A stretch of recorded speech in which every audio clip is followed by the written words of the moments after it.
guys can see the channel, so we're all good. All right.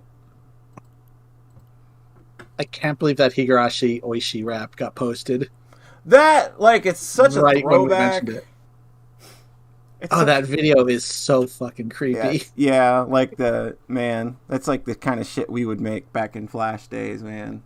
It's exactly that kind of vibe of like those Neil C. or whatever his last name is videos. Yeah. Like that 80s kind of synth sound. Mm-hmm. Like I was like, oh, this is taking me back, even though, and like the weird juxtaposition of like the Higurashi old sprites with the newer background. Yeah, it's a real fucking everything. Weird. And then the lyrics, and then Keiichi sprite in general.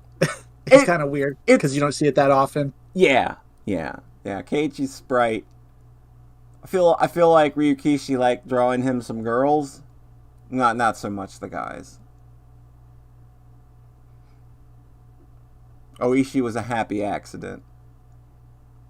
No, the happy accident was like, oh, who was it? I was looking at some of the original sprites.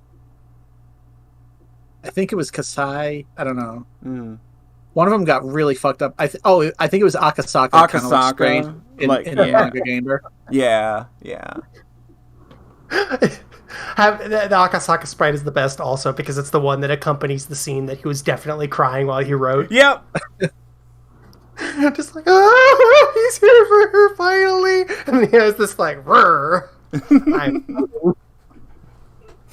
sprite. Yeah, it's really, When you get get special sprites in a Dojin VN, you know that's the scene that meant the most to them. So good. Higurashi is always good at like one sprite change per VN that matters a lot. It's like, here's the scary eyes, here's the nice eyes, here's the empty eyes. We got like 50 Satoko dead inside sprites.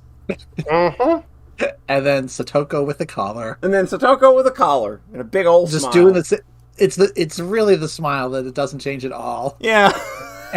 and because of the proportions of the sprite, how freaking big the collar is. Yeah, it's ridiculous. Because I looked at the other ones, like the modern versions, it's like, oh, it's a tiny little thing. Yeah, it's a tiny little, like almost choker-like.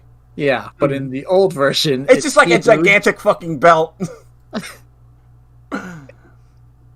It's like for like a mastiff. Yeah. Is that a big dog?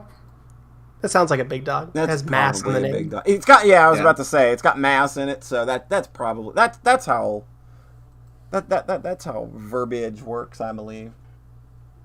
Do I sound different? No, you sound fine. Oh no, I mean spiritually, because I am no longer weighed down by endless digital detritus. I've cleansed so much of my spirit. You condoed the shit out of yourself this weekend. I know. Instead of playing video games, I've still got my desktop in the fridge. So that's the last thing to get rid of. Say you still got your desktop in the fridge? I probably said that, but I meant in the closet. Okay, because you did say fridge. You definitely said fridge. All right, he definitely said fridge there, and I was like, "What? You got it where? Are you having cooling issues? Can you not get fans?" I have to imagine the humidity might not be good for finer computer parts, but whatever gets you going. Okay, Taylor says a Mastiff is the biggest dog. Oh shit! So that was the exactly correct poll. I am. You could John Fire, dog expert. Could not have been more fucking on point with that observation, with that anecdote, with that quip. I'm just on fire, 100% of the time, 365 days a year. I'm on it. Yeah, you were playing NBA Jam and you entered the code to just always be on fire the whole game. Every basket just singes the fuck out of the net, just whoosh.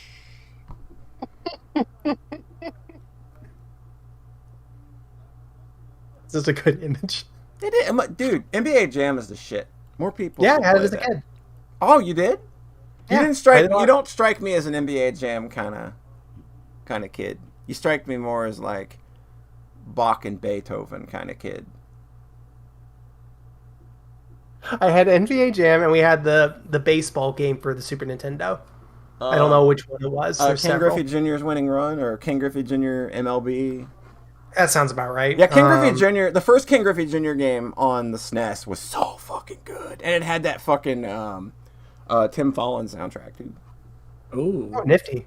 That Ken Griffey presents MLB. Yeah, that's the one I like. Winning Run is not good. That's the one they made with Rare, where everything was like, let's do more pre-rendered games that aren't good. Yeah, I don't think this is the one because it looks and sounds too good. I think I had the Rare one because I remember thinking NBA Jam sounds good, but it sounds and felt good, and then this one felt like a shovelware game. What was the Winning Run? Winning Run is the Rare one, and then Ken Griffey Jr. Presents MLB is like the really, really good one. That and Baseball Stars 2 are my favorite baseball games. It wasn't either of these. Weird. I wonder what I had. Oh, weird. Baseball Simulator? Because that was like where you had like thunder pitches and like earthquake balls and shit. It was ridiculous. All right, I could look through every single. I have a video up of every single SNES baseball game. All right, John. We could keep doing that, or we could actually podcast. We have to know. All right. We're in it. You can all right, just it's not this one. You can just slide. This one. You can scrub it. Super Baseball 2020, something like that. That's probably what it was, because that was a really good. That one was with. I think that one had all robots, as did Base Wars on NES. This one looks right. Which one is this? Oh my god, does this video not have fucking names? Oh, that's no. Terrible. Okay, wait. It's 6:45. Is it Roger Clemens MVP baseball? I've never played that one. Roger Clemens MVP. This is podcast. This is radio prime poison. content. Like this is exactly how I wanted to start a podcast. Are you sure? Yes. Are you all right? I think that cover looks the same. I believe it was. Ken Griffey Jr.'s Winning Run. No, that's the bad one. Oh, Ken Griffey Jr. because it's number 61 on the top on SocksMakesPeopleSexy.net's top 115 best games. Ken Griffey Jr.'s Major League Baseball is way better. Is this one? I'm gonna post it in the chat. All right. Super Bases Loaded was number 82. There are like 20 baseball games on the Super Nintendo. Yeah, this looks real boring. This is not fun. This isn't fun baseball. Like Ken Griffey Jr. The best. Can you say the name one more time, Bob? What's the good one? The good one is Ken Griffey Jr. Presents Major League Baseball. Ken Griffey Jr. Presents Major League Baseball. Ken Griffey. That game's great. It's got such a fucking vibe to it. Cool. Yeah, no, this one does not. This one, you can see how it just looks very cheap. Yeah, it's just, hey, I'm a baseball game that is licensed after probably a real guy. I have to imagine Roger Clemens is a real guy. And that he was probably an MVP at some point. I don't think that that's something you can just claim to be in baseball, right? Like, you have to actually win an award for that, maybe? Like, can you be an MVP in baseball and, like, or is that a voted thing where they have to vote on it? Well, let's ask them. None of us have any fucking idea. I know they have to vote. I know they have to vote on the All-Star game and who gets to play in that. So I wasn't sure if like an MVP was something you had to vote on, or if that was just like given out at some whoever's discretion. Right? You could just be like, I could just be podcast MVP. Like fuck the two of you. I'm the MVP. It is the most valuable player award in Major League Baseball, and it's given to a player in each league who has contributed the most to the success of the player's team. Mm-hmm. It is awarded by the Baseball Writers Association of America. So, Polly, if you appeal to the Baseball Writers Association of America, maybe you can become the MVP. I'm the most valuable Polly. I can tell you another sports fact. You want another sports fact? I can tell you something interesting. Tell us. Tell us. We're on pins and needles. Do you know how to calculate a pitcher's earned run average? Oh God! I thought that was going to be a joke. No, it's not a joke. I'm just going to give you a straight up fact. Maybe this is the joke. All right, Polly. How do you calculate a pitcher's something average? Earned run average. So you take the number of earned runs that any appearance by that pitcher made, times it by 9, and divide it by the number of innings pitched. That is how you determine a pitcher's earned run average. I know because instead of doing PE, I wanted to do other things because I was a wussy kid, and we're all there. Yeah, like I'm sure that we were all that kid that didn't want to be in PE at all. So I would find ways to not be in PE. So I was just like, I'll just do stats or something. And like the PE teacher didn't like me anyways. He was like, well, whatever, just do stats. So then I went and just found out how you do all the stats. And I like when they were playing baseball. Anytime they played baseball, I would just be the person keeping track of stats and running the scoreboard. I really like that. That's cool. You hated sports so much that you did math instead. Yeah, that's exactly how much I fucking hate actually being around and moving. Oof. I mean, it's less about being around and moving and just be like, that whole PE environment. Yeah. It's like nobody wants to be there. It's like I don't have to go take a shower if all I'm doing is crunching numbers for for like an hour and a half. Facts. I remember finding spots where I could do homework for other classes. There you go. It was very casual. In middle school, my middle school had arcade machines in the gymnasium up there. So I would just sneak off up there and play. We had NBA Jam and Teenage Mutant Ninja Turtles. So that's a nice loadout. Yeah, like those were great. I could go up there, just play those, and nobody seemed to care after a certain point. like in high school, there was literally just like, if you were there, they just counted that, and you were just like, okay, like, and then there would be activities that they were doing, but I would just kind of slink off to the upper portion of the gymnasium and just play the games. That's wild. Yeah, it was great. Extremely funny. Welcome, everybody, to High School Stories. That won me over. I started off just like, are we good? Is this really okay podcasting? But then it became like warm and personable. We're just hanging out. We're learning about each other. John, you have to trust me. Nice. You have to trust. Absolutely. You have to trust that I can take a turd of a podcast and at least make it an entertaining turd. I think that I like in 7 years of having done this, I think that I've earned that trust. Absolutely. Cool. So welcome to episode 138. That's a whole big number. Still just getting bigger. Yep. Still just getting bigger. Getting bigger. It's upsetting to you all every time. I think that if everything goes right, like the end, like our game of the year might actually be 150. I'm not sure. Oh, it might end up like I don't know if you could end up with something as perfect as our 100th episode happening exactly on our 5th anniversary. I don't know if you could ever get anything cool to happen like that again.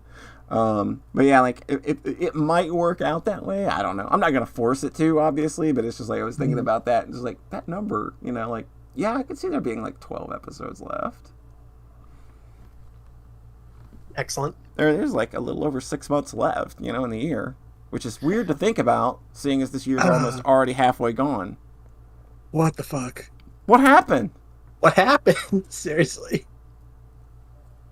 We still got a month and a half before we're halfway there. Yeah, like there's a whole lot of things that you can squeeze in before the year's halfway done. Like more than 12 podcasts. Exactly. We try real hard. Can you imagine if we did that? Can you imagine if we squeezed 12 podcasts, 12 3-hour walking around podcasts? Well, I mean, into that span of time. It'd be twice a week. We did more podcasts last year than we have any year ever. That's true. So, I mean, we could do it because, I mean, we did, like, lots of special podcasts last year, like with Anime of the Decade, Game of the Decade. Like, that stuff ended up adding up over the course of the year. So like, the podcast page for 2020 is pretty big. To my immediate virtual right, He came from the clouds on a missile to turn this whole town into dust. It's Rhett. Hello. Hey. Hey. How you doing? Fine. You doing fine? Dude, a whole lot of podcast energy right here. Yeah. It's like, yeah, it's just yeah. We're here. We're here. Existing. I'm just sitting here because, like, I know what's coming up. I've got another baseball set if you want it. You got more baseball for us?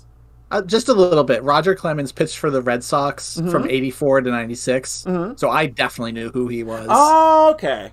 Okay. Because, that's the local team. Yeah, yeah. And then he went to New York and everybody probably hated him after that. Isn't that how it always goes, though? It's like when sports guy leaves team after a large number of years, like, oh, now you gotta hate him. Now you're dead to us. Yeah, you're dead to us. Brady. Fuck Tom Brady. Who fucking cares? That's a football guy, right? Yeah. Okay. Tom Brady. Go ahead, Brett. He got like 5 rings or something with the Patriots, and then he left, and immediately they won the Super Bowl again on his new team. Oh, just like, yep. Fuck. Damn. Oh. Man, that's gotta sting a little bit. Oh yeah, everybody hates him now. Good. Well, I mean, I think most people, lately? I think a lot of sensible people just don't like him because he's one of those big old, loud, oh, I know, loud, good old boy white Christian guys. Yeah. To my me virtual left, he's unmentionably fresh. He's a mensch. It's John Thayer. Hi. Hey. I've got lots of good energy I'm bringing to this one. Yep. Yep. Oh, I was pained. That's all I got for that. I think it's worse than you think it's gonna be. No, it'll be fun. Yeah, fun. that's the word I'm thinking of. Fun. It'll all be fun. Always nap time. Yeah, just like, you know what, they're going to go for a fucking hour. I'm just gonna take these earbuds off. just pass. That's when I'm gonna go. That's when I'm gonna go start grabbing the White Russians, I think. Oh, I should make a hot toddy. There you go. I learned how to make those at my place. I'm happy. My parents used to give me hot toddies when I would get very sick as a child. And I didn't know until much later in life that, oh, that's like an alcoholic thing. Because to me it was just like, ooh, this is some yummy, tasty go-to-sleep juice. My parents were absolutely lovely, don't get me wrong, but it's like, like, I come from somewhere that was pretty close to the South, I guess you could say, so it was a remedy. It was a home remedy for when you were sick. So yeah, hot toddies were something that I was literally downing when I was like 7 years old. That's so funny. It's so good. When you're sick, it's fine. Exactly. It's fine. Like I said, it's very yummy go to sleep juice. Mm-hmm. I mean, I think that it's maybe better than the one lady I knew one time who would give her kids Benadryl and then lock them in their bedroom. I think mine's probably a lot less abusive than that. We talk about real happy things on this podcast, people. Benadryl's choice. That's what we got. That's right. That's for sure. We got baseball. We got underage drinking. We have child abuse. We just run the gamut here at Sockscast HQ, and we're just glad you're along for the ride. Couldn't be more appreciative. John Thayer. Yeah. What are you doing? Oh, I got some good stuff. I got some powerful stuff for this episode. You are going to be the power top this episode. Exactly. All right. As always. As always, the energy I bring to the podcast, I feel like. I think so. I finished Ruby. Got all caught up. It's not finished. Like, there's more seasons coming out. So now I'm caught up and I get to be part of the Ruby part of the Ruby zeitgeist each year. Do they just release like whole seasons at once for those, or do they just do, or are they a week? Or is it a or is it a Yeah. weekly thing? It's a weekly thing, but there's only like 14 eps, so it's like 3 months once. 3 months literally every year since 2013. Like They the have put out a 3-month new Christmas. Like, no, it's gonna be so fun. I'll probably wait and eat it all at once. That's like I don't know how much I'm into like keeping up with things that air week to week anymore. If they have like a continuing story, like like the only thing I'm watching right now is that Nagatoro anime, and that's just cheesecake fluff. Like, that's not, like, an ongoing story that I have to get invested in. But if it's something like Attack on Titan, like, I have to kind of really think, like, do I really want to watch that over the course of 14 weeks, or do I want to binge it on a Saturday night? I love binging that show in particular. Yeah, I think agree that with one you. in particular has to be, it's way more bingeable, I think. The worst is being, like, so John's in that awkward place now where you binged the first, like, 8 seasons of RWBY? I watched seasons 1 through 5 multiple times a piece. Right. I just watched seasons 6 through 8. Okay, so you binged like the newer ones. I very much binged them. April 29th to April 30th, watched RWBY season 6. May 2nd to May 3rd, watched RWBY season 7. May 4th to May 5th, watched RWBY season 8.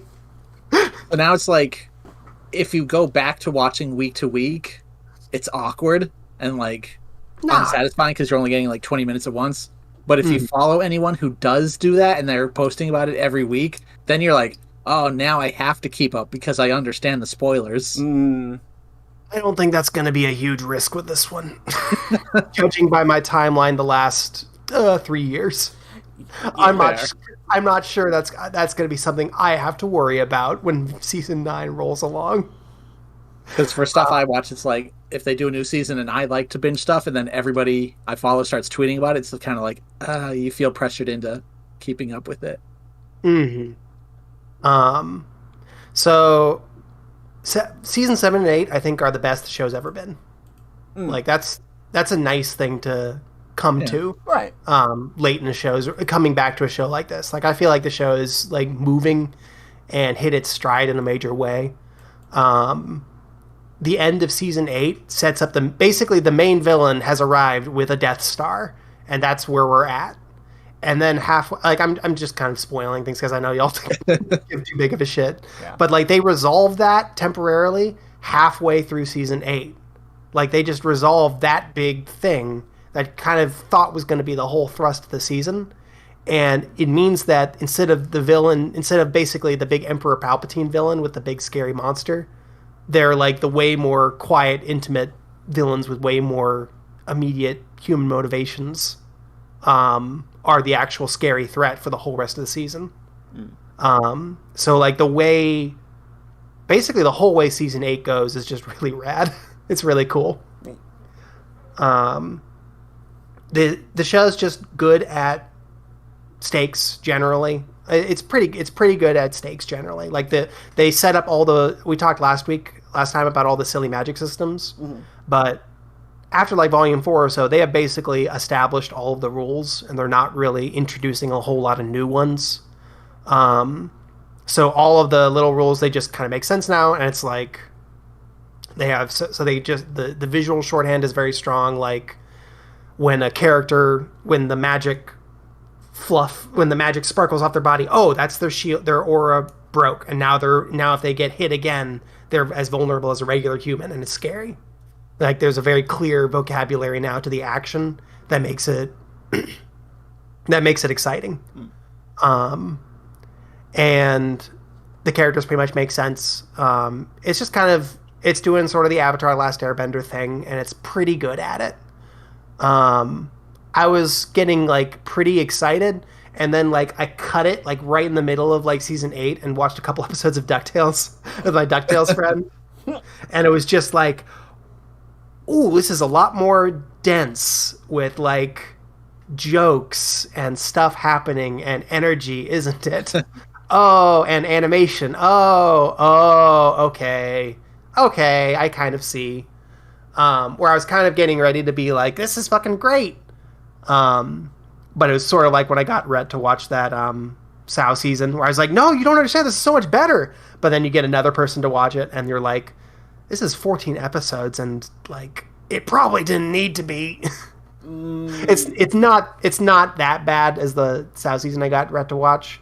But like I don't think it's like great TV. It's just like it's moving along at a nice pace. I feel like I trust the show to take me in interesting directions. I feel like I trust it to resolve things in satisfying, explosive ways. Sure. I'm not gonna go around trying to drag people into this one. I feel like that's a pretty decent one of those if you like that kind of thing. I think most people have probably made their mind up about Ruby at this point. Like, you're either there or you're not, and I don't really know that there's much that's going to convince anybody. Well, I mean, they're not already there. The internet really wants to convince everybody that Ruby's bad and horrible now. See, that's the thing, is that the distance between what the show is and the discourse I've seen about it is so wildly disparate that it's very frustrating. Yeah. I was like, I don't really care now because it's been a week, but like, I was sort of like, I don't understand. Why are people being so stupid about this? It's just like, and it really just comes down to people like, I need YouTube views, and if I talk about Ruby and how bad it is, man, check it out. I get some views. I made a 90-minute video talking about how much I don't like Ruby. It's so good, everybody. Who wants to listen to somebody? Who doesn't want to listen to somebody talk for 90 whole minutes about something they don't like? I think the H-Bomber guy vid is like 2.5 hours. Oh my god! And apparently he focuses on like the first 3 seasons, so it's like the show doesn't even really start until the 3rd season. Right. So like when you're just talking about that, and I didn't fucking watch it because I couldn't stomach that. I can't stomach that shit anymore. But like apparently the big narrative is just like, I've always loved Monty I've always loved all of his past stuff. Da da da da da. Then these people shat all over that vision, and I'm just like, really? What are you even talking about? What are you saying? Nothing happens in the first 2 seasons. It's all just set up.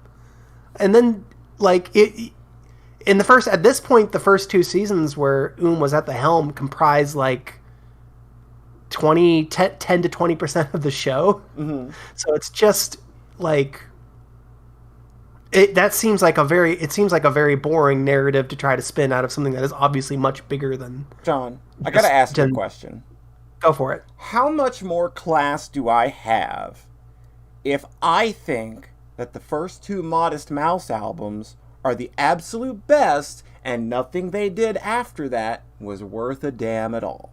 How much more class do I have? How much better is my taste overall than everybody else if I say that those first 2 Modest Mouse albums are the only ones that are really worth a damn? See, I know that's probably a very good metaphor for some people. If you said, I only like the first 2 Pink Floyd albums, like that would be the touchstone for me. Yeah. It's a similar thing, though. Like similar vibe? Okay, cool.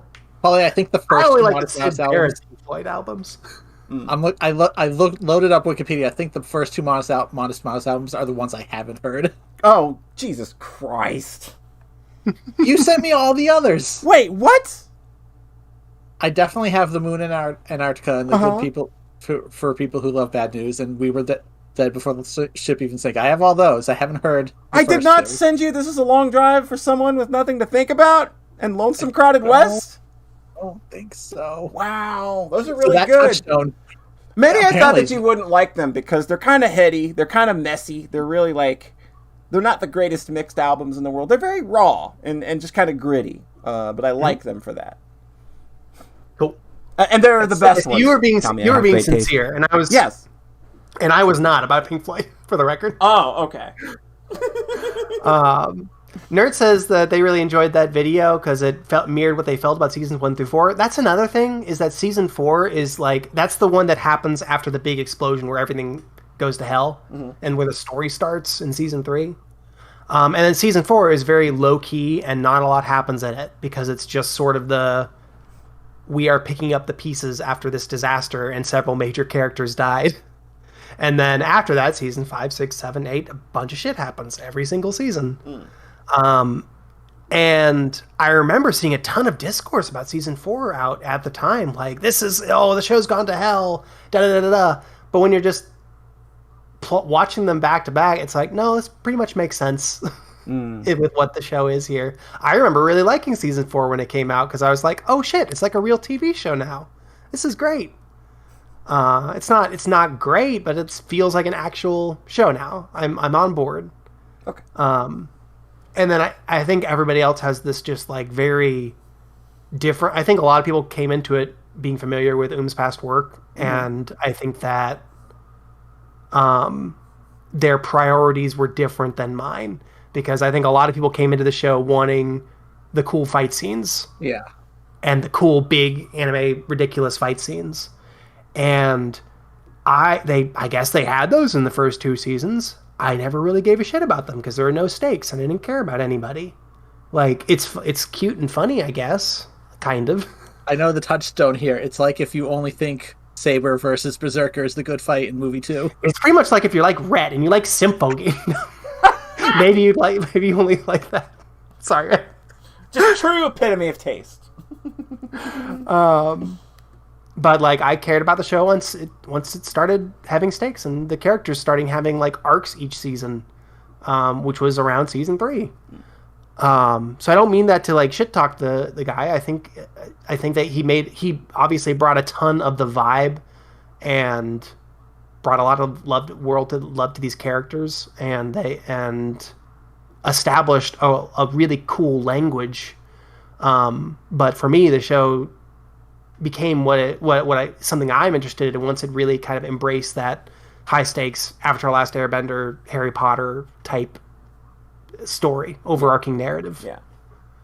And I think it's a pretty good one of those. Nice. We'll see how it goes. I'll probably watch each season once a year, and then hopefully it'll wrap up around season 11 or 12. Or I guess it could keep going forever. I don't know. That's my kind of fear, is like, I like stories that have an ending. Yeah. Eventually. And like with this kind of being a bread and butter kind of thing, makes me wonder if like they have like if they are in any way thinking end game with this yet. Yeah.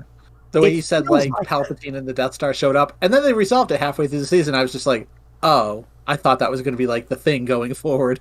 Oh no, they didn't resolve. They temporarily resolved Okay. it.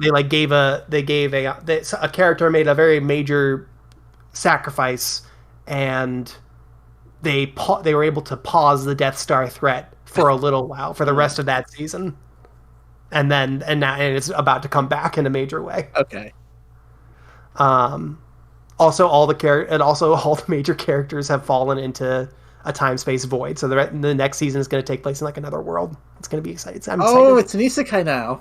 It's an isekai now. And they managed to kill there's 2 episodes where that start with like content warning, themes of death. This is a rough one, y'all. And then both of them managed to kill off characters that I was not expecting them to. And it hurts. They got me in the last one. I was like, oh, fuck.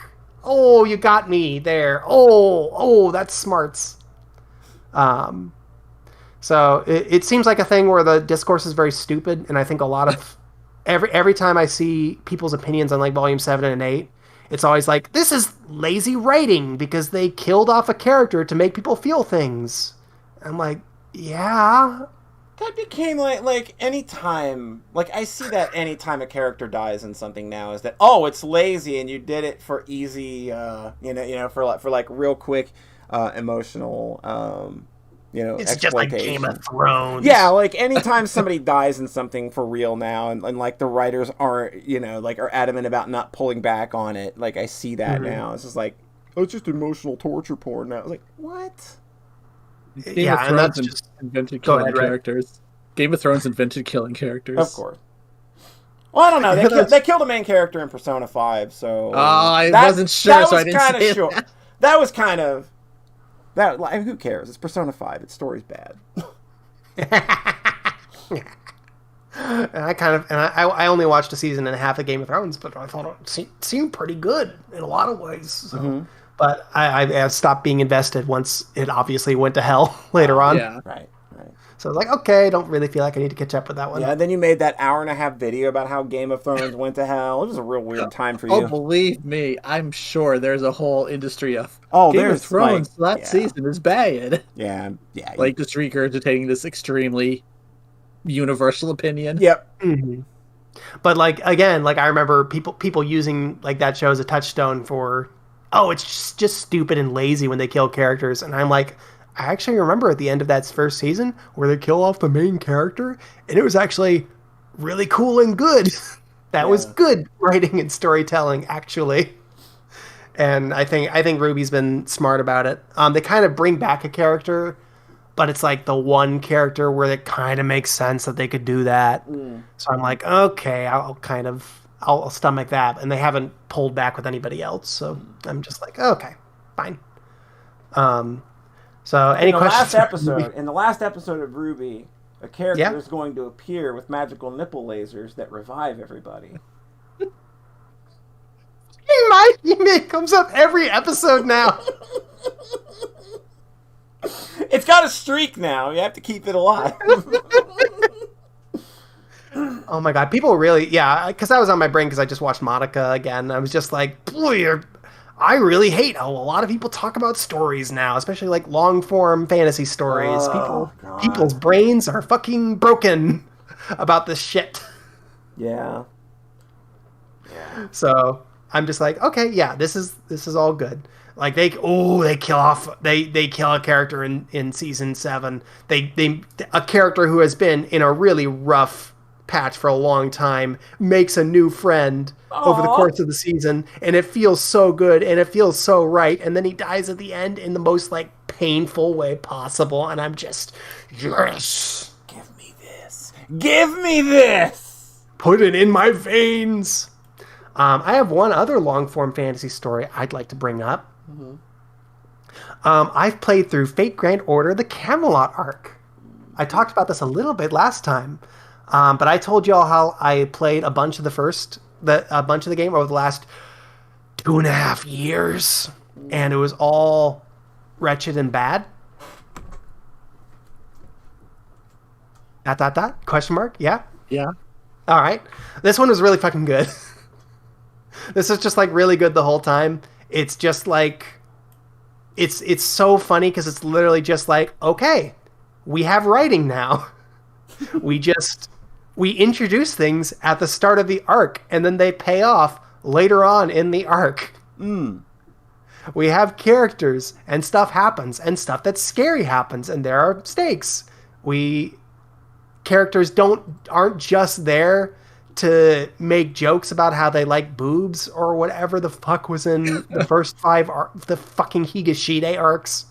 Because 3 of those first 5 arcs were written by the Fate Apocrypha guy, and they're all terrible. Yeah. And then the other 2 were by the Fate prototype author, and they were just completely nothing. They're just nothing in my brain. I remember thinking the very last one was a lot better than the preceding ones, America. And now it's a year later, and I remember fucking nothing about it. It's like, nope, not better. It was all fucking white noise. And I realized, like, okay, I'm going to try to enjoy playing this game. And that's how I'm going to get through all this stuff. And I figured that out. And it took a while, and I grinded a lot.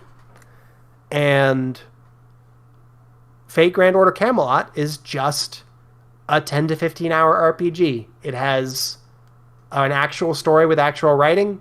It has stuff happening that matters to the main characters and the overarching plot instead of just the singularity. And it has a whole bunch of really cool, crunchy boss fights. The Knights of the Round Table are the main boss gauntlet, and like you fight all of them multiple times throughout the arc, often like getting by just by the skin of your teeth. You fight Mordred Rhett, and her gimmick is that she received a gift. The villain is is Arturia. By the way, it's great. It's a different Arturia, but in a very good way. Her gimmick is that she uses her Noble Phantasm every single turn, which is very unusual. She just charges her limit break and then uses it every turn. So you have to like figure out ways to block it, which are very limited. and just hammer her down before she just inevitably kills your whole party. And it's really dope. So like there's a bunch of cool boss gimmicks like that, and they're very memorable and they're cool, good moments. And then the climax is like this really cool JRPG climax with like a big scary villain that wants to save humanity by preserving it in her magic spear where they won't change, just finding the best humans and then preserving them in her spear where they won't grow old or change or die. They'll just be frozen, safe and preserved from the overarching threat. And then you have a big JRPG monologue against her, and it's rules. And MASH is in it. MASH has a bunch of great story moments in it. So I'm just like, oh fuck, okay. Thank you for pulling me back on board. I feel very rewarded. This is not worth playing the rest of the game if you don't enjoy playing it. There's no reason to play this if you don't want to actually engage with the math puzzle fighting and grinding up characters. Like and also of course dealing with fucking evil gambling bullshit. So like the only reason to engage with this game is if you like playing with the math puzzle fighting. And then this is the part where the story actually kind of catches up with the fighting, in terms of the fighting was probably pretty fun the whole time, and I just didn't engage with it. And now the writing is fun too. And the next one is Babylon, so I get to see Ishtar and getting shirtless Gilgamesh. I'm excited. All your wives. All of the wives, all the best wives. And that's the Fate Grand Order update until I play through Babylon. Rhett! Hi. Did you talk about Hunt Down last week? No, I was going to talk about it. I was going to talk about it in the next segment. Okay. That's my only other thing. Excuse me. Did Well, you play it's not it? your only other thing. I've really not played any video games for the last 2 weeks. What? You've not played video games? That's weird. I know. I stole Paulie's bit. Was just like, man, just not feeling anything right now. Mm-hmm. Like, I had Halo the Master Chief Collection, and I've never played any Halo games. I played a mission of Reach and was like, oh, hate this. And I played 2 missions of the original game and was just like, this is fun. And then felt no need to go back to it. It was just like, oh no. And then this is the wild one. This is my counter to John's like, wouldn't it be funny if I watched Ruby? Oh my god. A couple weeks ago, I installed Rage 2. Such a random pull! What? Because it was free on the Epic Store at one point. Right. Okay. And I played and beat the original one, which people do not like either. Yeah, that's not... Yeah. But the one thing about the original is that the shooting is very fun. Oh, yeah. Yeah. Because it was, an id Software game. And it was before Doom, like the remake. Mm-hmm. Or Doom 4, whatever they want to call it. So Rage 2, the shooting's very good. And then I still felt no need to go back to it because it also has this big, empty, open world that you drive around in. Yeah, I forgot about that. So it's like, okay, the shooting's very fun, but there's also, RPG stuff and levels, and it's like, okay, I'm level 2. These guys are level 10. They fuck my shit up. Just what I love from the creators of Doom. Yep. And also the creators of Just Cause. Apparently, like, the open world stuff was done by Avalanche. Oh, weird. So it's got very good explosions. But hey, And it's got- yeah, I like it when things blow up real good. Yeah, so it's like, this game has those elements. Like, I also played and beat the Mad Max game, which they did. Yeah. And, like, it seems like that was their A team, and Just Cause 3 was actually, like, the B team. But Which is weird, considering. yeah. No one seems to really like Just Cause 3 for some reason. Well, it was also riddled with a bunch of technical issues as well. Oh god, it ran like shit. Yeah, it ran like consoles. shit on everything. I know. I'm like, my new PC will definitely be able to handle that. Probably. Could you imagine if it couldn't? If something's so badly optimized, it could still run like shit on a top tier system. Yeah. So yeah, I had like 2 hours of fun in Rage 2, and then it was just like, yep, do not feel like coming back to this either, because it immediately turned into like driving around and not knowing where to go. Yeah. But the shooting very fun. That's like, of the three I'm going to mention, that's like the one I'm most likely to go back to because I haven't uninstalled it yet. Because then I also played like 8 hours of Control, which is the newer Remedy game. Yeah. And I really liked Max Payne. Yeah. And I really liked Alan Wake.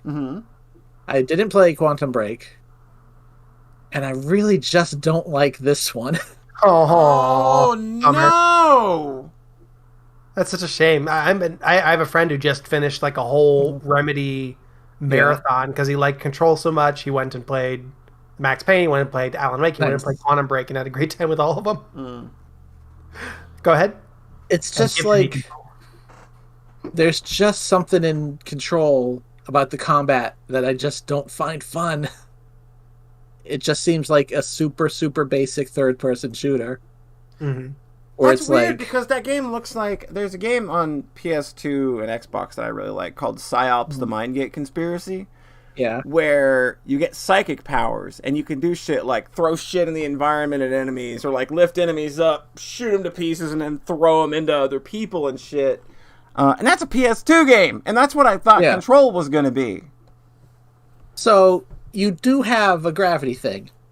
You basically have kind of a gravity gun, Half-Life 2 style. And it's also very smart where, like, it has, like, when you press the button to shoot something or grab something, it'll take anything. Nice.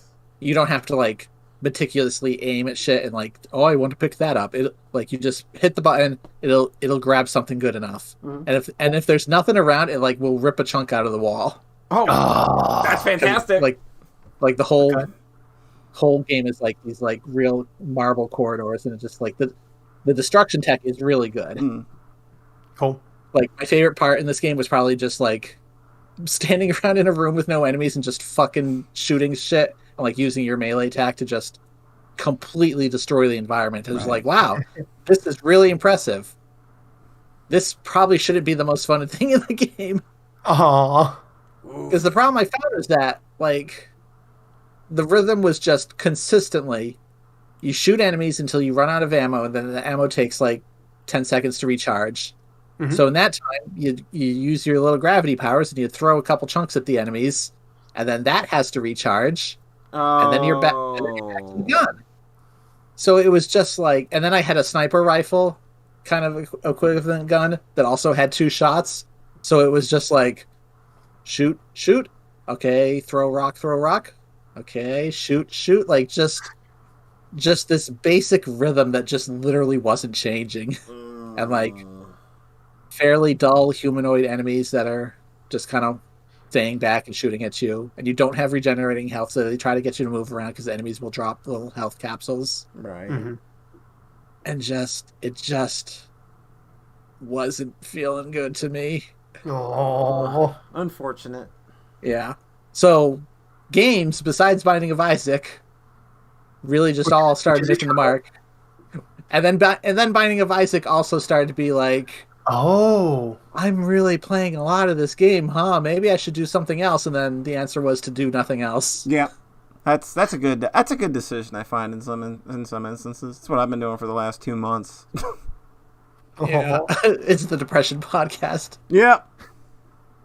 So I was like, you know what? Let's get back into anime. Yeah. Or for Polly. So I watched a couple shows with Polly. She'll be the one to kind of lead on those because for me they were rewatches. So I like organized all my stuff. I was like, okay, what do I have downloaded that I haven't watched yet? And I don't remember where I heard about this show. Like, I've never seen anybody talk about it. It aired in 2020. The name of this show is If My Favorite Pop Idol Made It to the Budokan, I Would Die. It's an idol show. Yay! Just heading back to the safe favorites. But again, this is not like a popular one. This is one I've never heard anybody talk about. I've literally never heard of this. This is just... I binged the whole thing in like 2.5 days too. Like, it really clicked with me because it was just the safest comfort food. Just like, hey, it's a comedy. It's funny enough. Like, it's not awful. it was just like it just hit the spot in the right way. Basically, it's a show about a girl who there's this local idol group that she's obsessed with, but not even the group itself, just one member of that group. Ooh.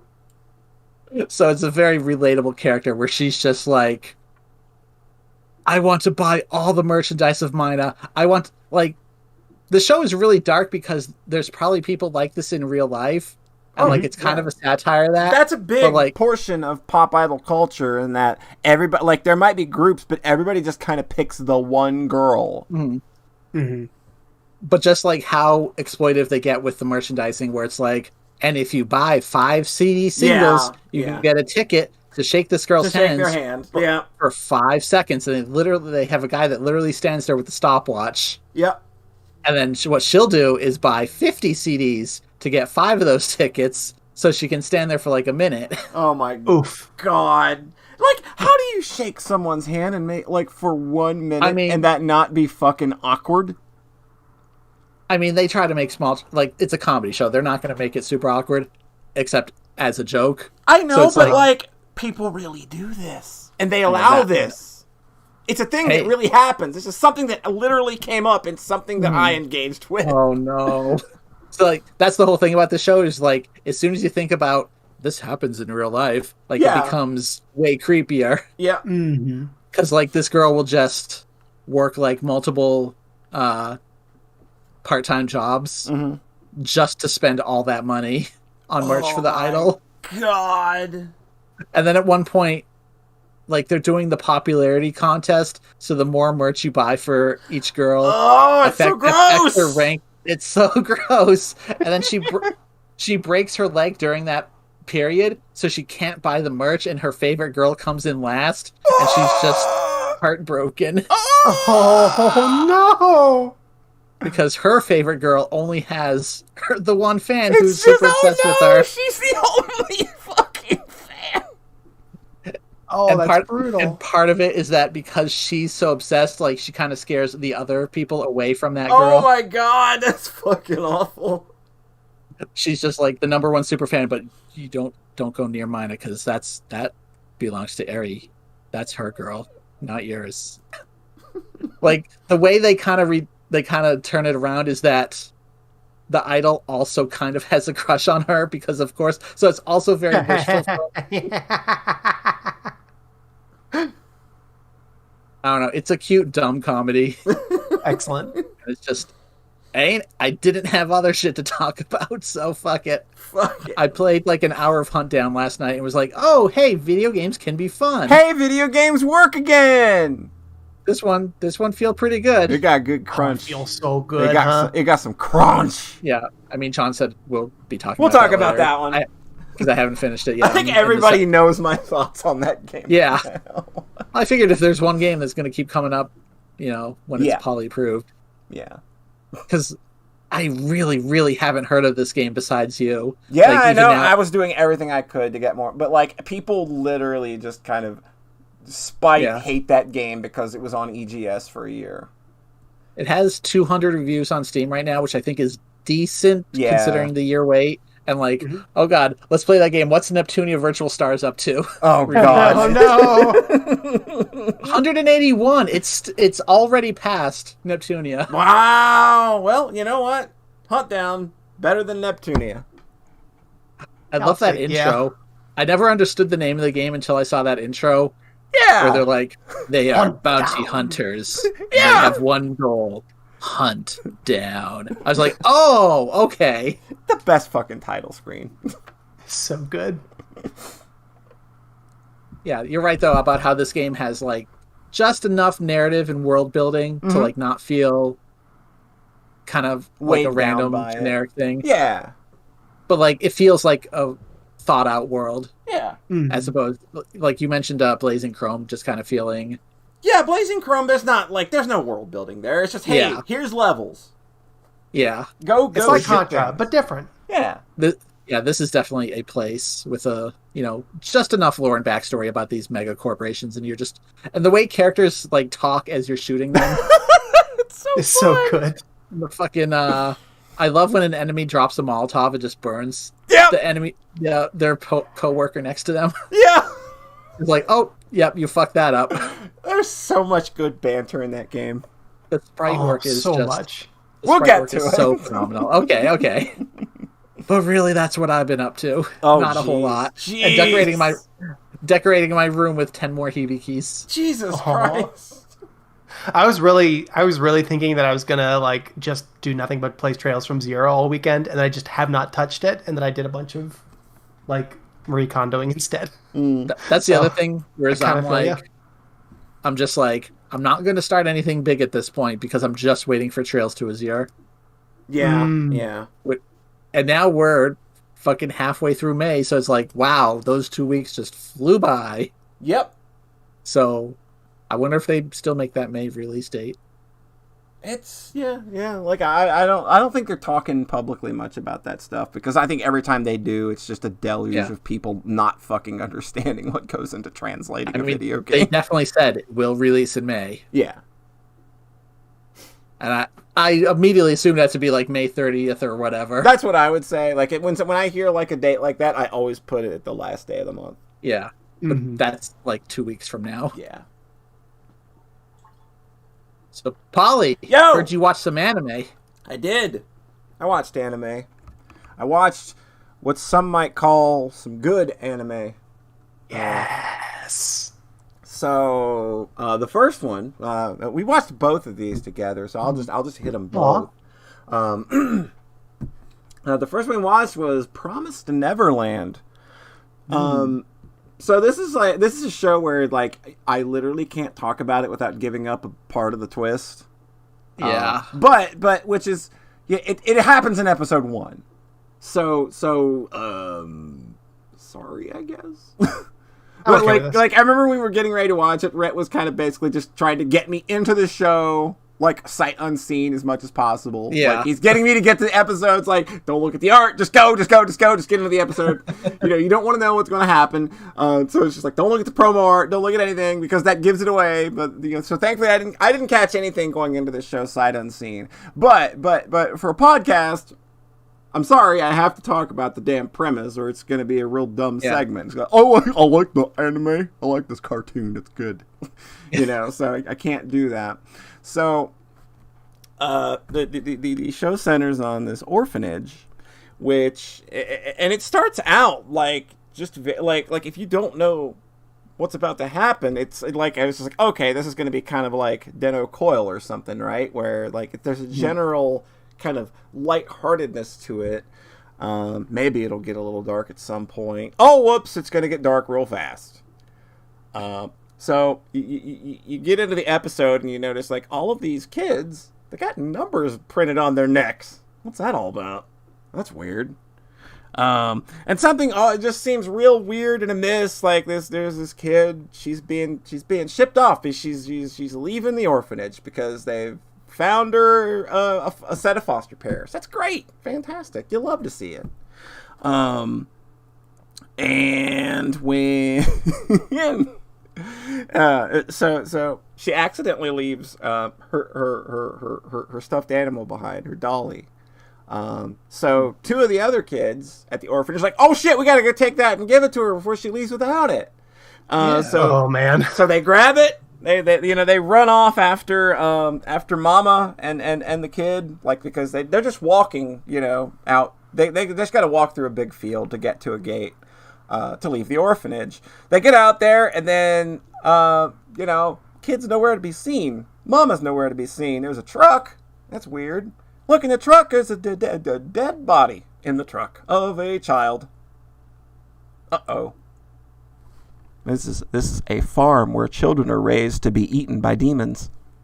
Oh no! And it really goes real hard at the end of that first episode. Like, fuck! They literally do like this big close up of a dead child who can't be more than 12 years old. She's not even that. I think she's like 6. Yeah, and she's just like dead, blue, bloody. Yeah, she's gonna be shipped off to be eaten. It's oh boy. So that's your premise. And then it becomes of like, well, now these 2 kids know the secret of what's going on here. And it's like, well, what the fuck do you do? Yeah. Because they're just like 10 and 11 years old. Like, there's They're not the a smartest lot. kids in the group, though. Pardon? They're like the oldest and Yes, smartest. they're the oldest and the group, smartest. They're the oldest and the smartest in the group, but also the most desirable in terms of what you want to eat. Because smart kid brains taste way better than dumb kid brains. So then it's just like, what the fuck do you do? Well, you've got to find a way to escape. You are the smart kids, so you've got to find a way to escape this fucking farm orphanage. And that's sort of the whole premise of the series is you have these real smart kids playing a lot of real interesting mind games with not only one another to kind of suss out who can we let in on this and how do we trick the adults. Yeah. And it's just like, it's like Death Note, but with little kids versus adults. Fuck, that's good. And the pacing is just absolutely fucking amazing. Like, every episode ends with the most ridiculous cliffhanger. Like, it's like if this was a show that I was not watching at like 12:45 a.m. every evening with Rhett, 2 episodes a night, it would be like, I would literally shotgun this whole thing in one setting. That's when I watched it last year, or 2019, I think. I started it one night. It was just like, oh, well, not stopping. Yeah, that is, whew. And so that's like the whole point of this show is these brilliant mind games that are being played, and the stakes being increasingly dangerous, and just kind of like, well, are they going to get found out? Who knows what? Who's a step ahead of who? And it's just great. There's a lot of real, like, despite the fact that, like, I think the characterizations are pretty one-dimensional.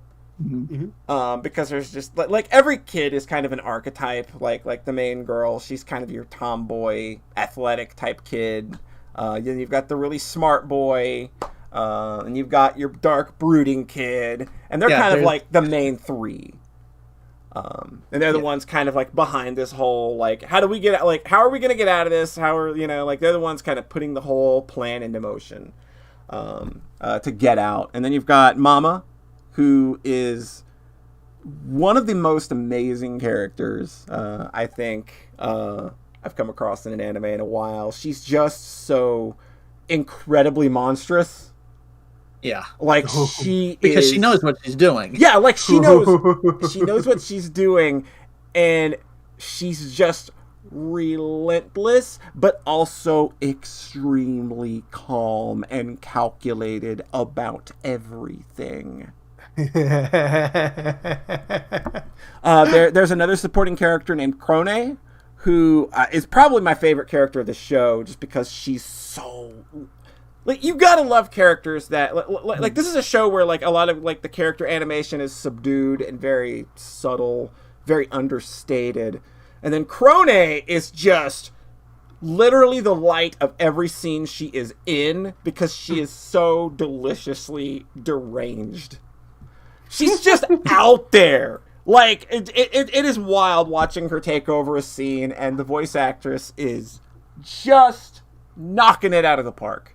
The animators had the time of their lives with this character. Like, she is just bounding around every frame she is in, and her role in the story is also just a really, really good one, because she becomes a very pivotal part of how these mind games how the tables might get turned on these mind games. It's just like, can you trust this person?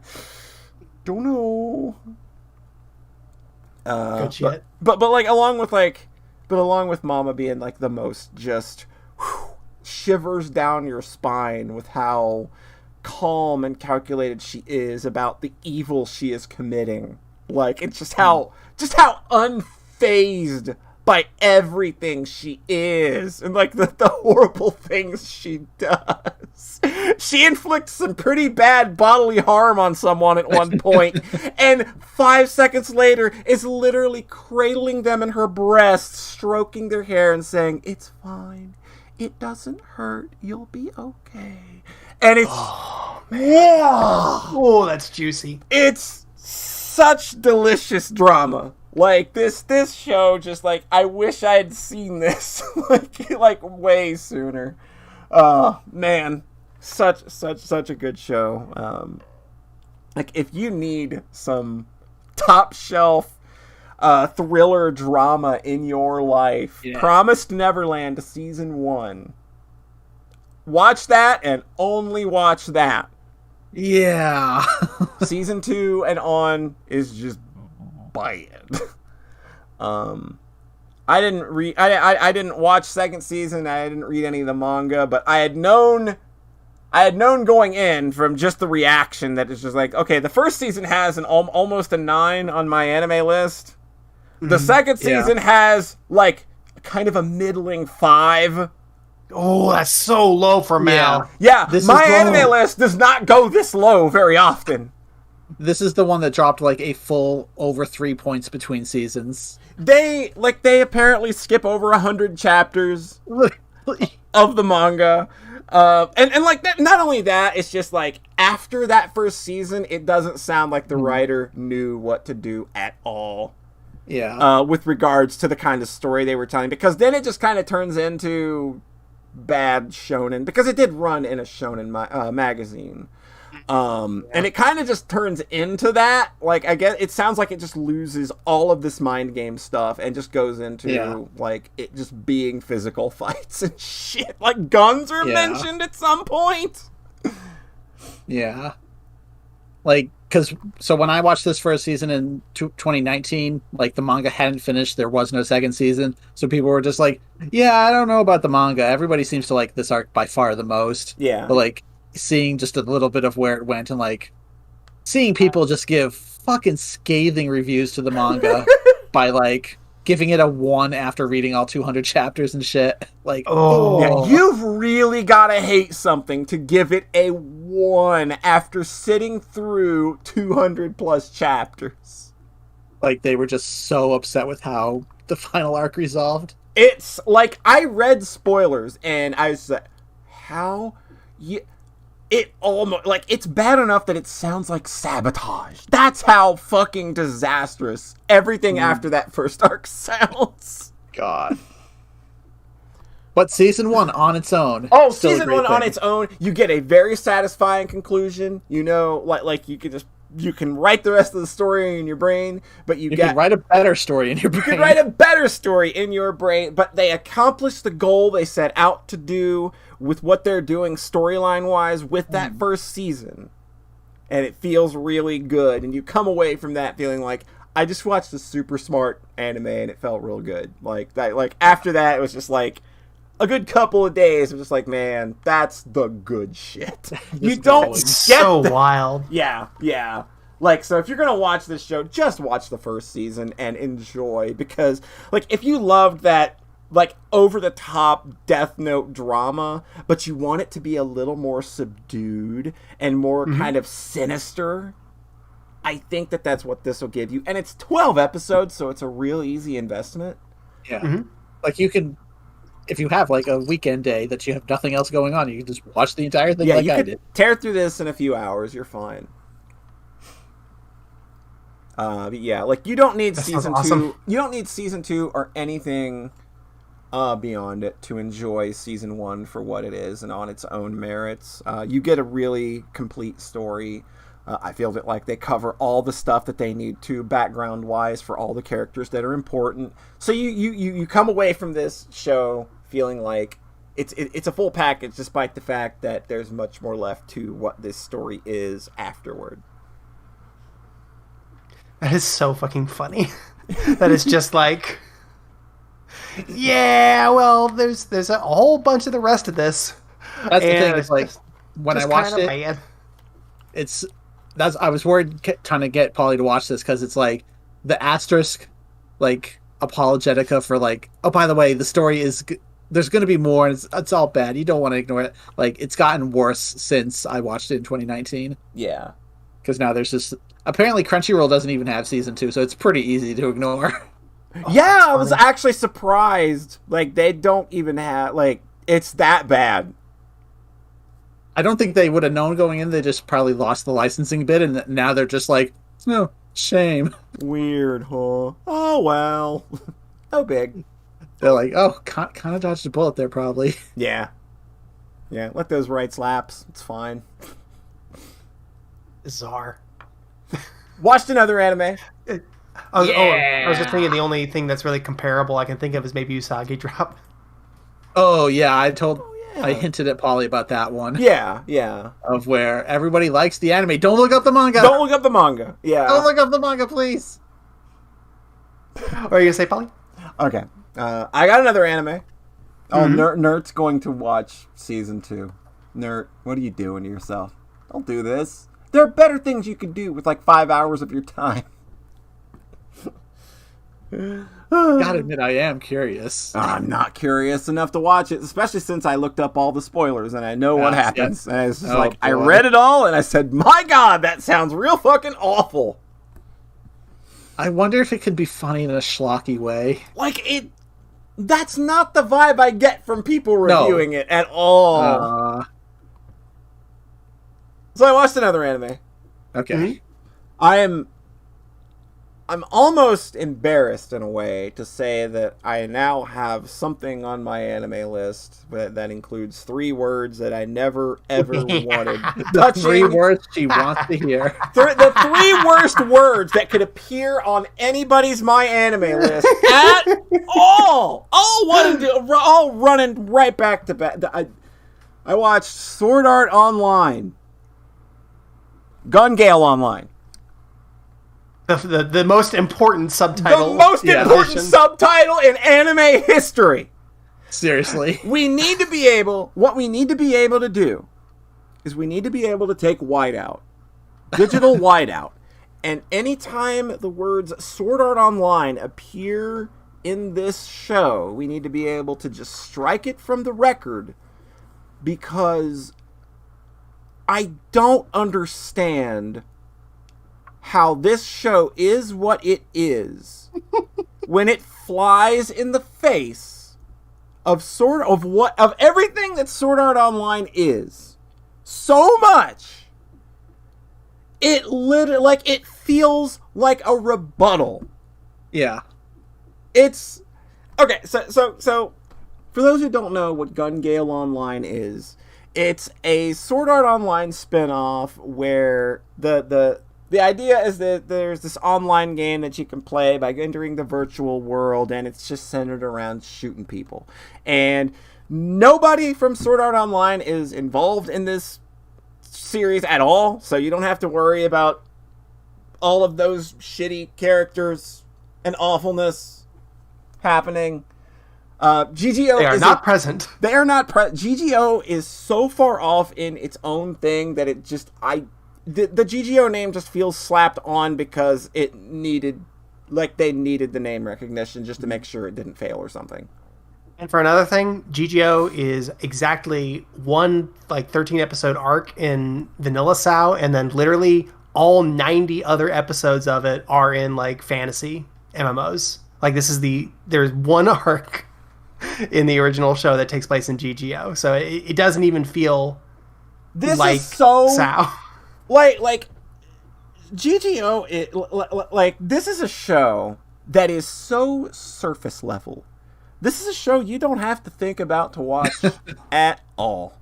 Girl goes into virtual world, likes shooting things. And I mean, she really likes it. Well, she gets a taste for it. At the start, she actually doesn't like the shooting part. She just wanted a cute avatar. I love this.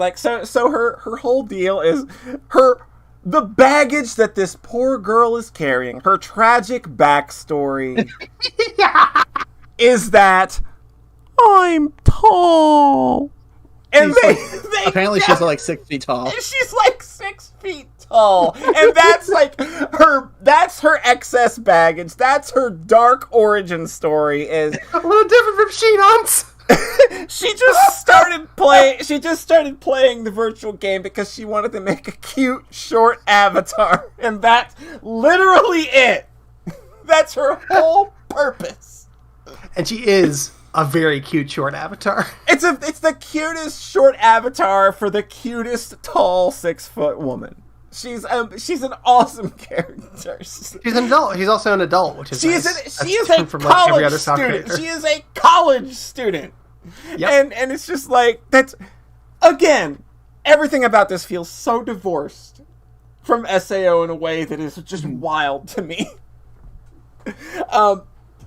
So she gets into the virtual world and gets really into shooting things. Like, really into shooting things. Like, she's not only super like happy to be shooting things, she gets super good at it.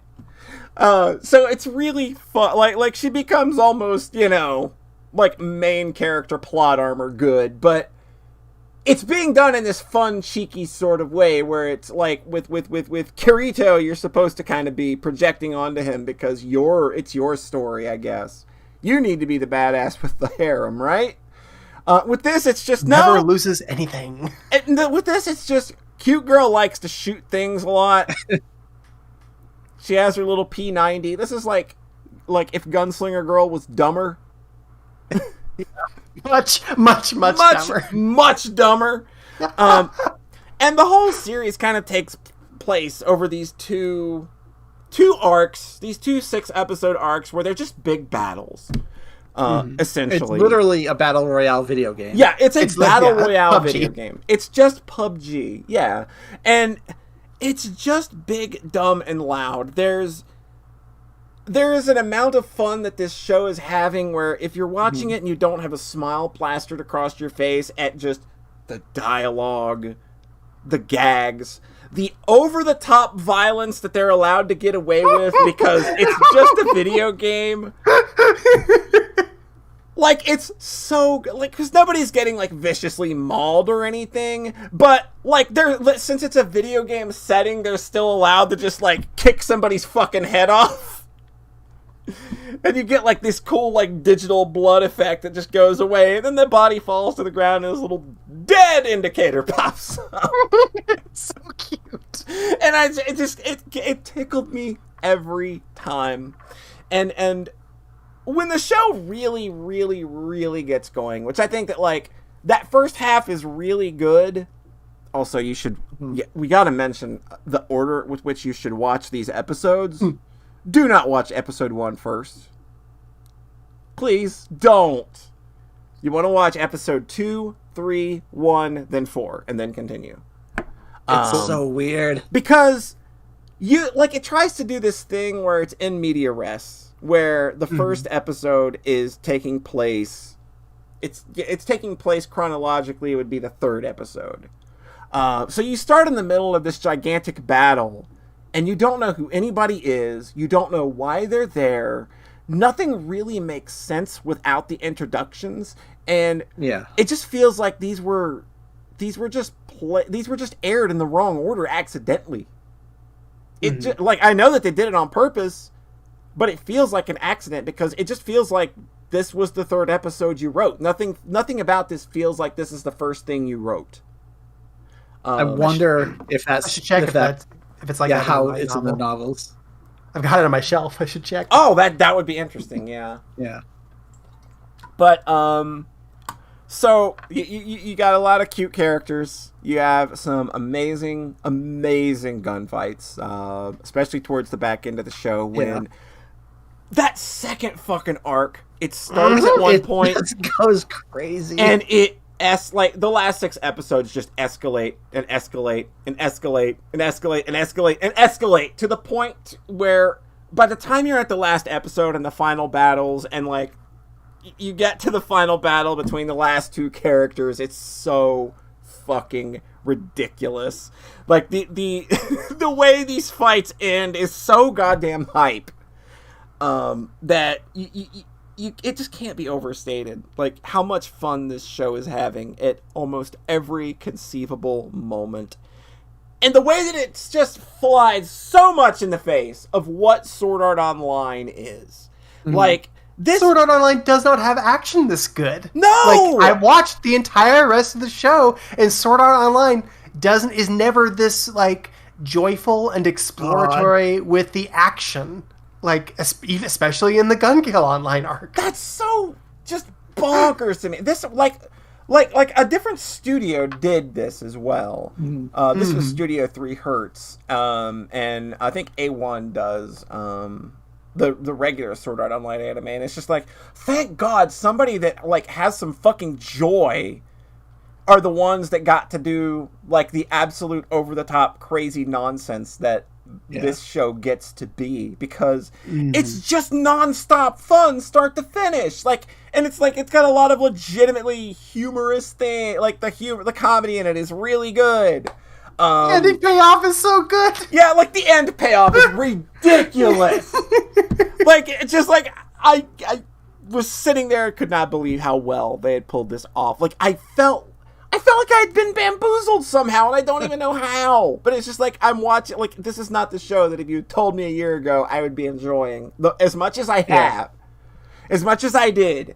That like I would have told you there's no fucking way. It's got too much baggage, but it's just like everything that's gross and awful about Sword Art Online is completely absent here. It feels, or they like immediately lampshade it. Where like there's one dude who's like, oh, if I kill you, I can grope your body for 10 minutes. And he immediately gets bludgeoned to death. Yeah, like, she immediately takes that power away from the dude by getting a rifle and beating him to fucking death with it. It's so good! Like, all of this shit that would have just completely... that would just completely fly in Sword Art Online is not allowed to fly here. Yeah, like, there's that scene at the end where M is talking about basically being a stalker and then immediately getting admonished for it through the whole conversation. It's so good. It's just like I don't know how, like, you give somebody a part of your property and say, write it, and then they write something that is so antithetical to what you do. Like, how do you not feel insulted to some degree? Because this is such an about face. Because the whole, like, main moral message is, by the end, is just like, it's just a game. It's not a death game. It's okay. This is just a place to have fun. It's a release. It's an escape. And it's just like, where Sword Art Online is just this whole fucking other stupid thing that's so ridiculously serious and dark. Yeah. And no jokes. No joy at all. Like, they're light novel adaptations of light novels that don't have jokes. And then the show itself is like, it's that particularly plotting kind of light novel adaptation where you can just tell they're just taking the scene, this 10-minute scene where they're talking in a cafe in a book and just adapting it word for word. And it's just that so painful and over the top, so that even before you get to the gross shit, like, it's just really painful and joyless. Yeah. Like, there's one 2-minute fight scene with Shinon at the very start of that arc that's dope, and nothing else in the rest of the show even comes close to matching it. It's so weird. Man, like, I am so glad that A1 are not the ones that got to do this. Because, like, this show, this license, this property needed people that were going to have all the fun in the world with it. And, yeah. Like, I was, and I still am, just completely shocked at how much, like, I legitimately love this damn show. Like, this is a show that I would put alongside other, like, throw it on for a good time shows like Kanan and Black Lagoon. And this show, like, has even less going on than both of those shows. So there's even more of just a straight focus on sit back and let the awesome happen. The fucking grenade thing. I can just picture so many action moments. There are so many just brilliant moments that you can point to. Like, that, it's just like, that's so fucking cool. The one bit of intertext you miss out on not watching the main show. So Kirito's immortal and invincible and wins everything, right? Yep. Yeah. And he uses a sword the whole time. That's what I was gonna say. Guess what his weapon is? Is that he immediately gets the laser sword the second he goes into GGO, and then immediately learns how to deflect bullets with it. Oh my god! So if you want to have a character that is as scary as possible in the world of Sword Art Online, if they're a villain, perhaps having them be the one person with the Kirito weapon is a cool play. Yeah, like the characters in this there you go. show. That's the one. There you go. That's the one bit of intertext that's worth a damn. The characters in this show are a load of fun too. You like they're so fun. Especially in that second arc where her friend Miyu is just hilarious. Oh my god, she's so good. I think that like she actually kind of is what makes the show in a way. Her presence is like I think the show would be a lot less without her presence. Yeah, despite the fact that like the other characters are so fucking strong. Yeah.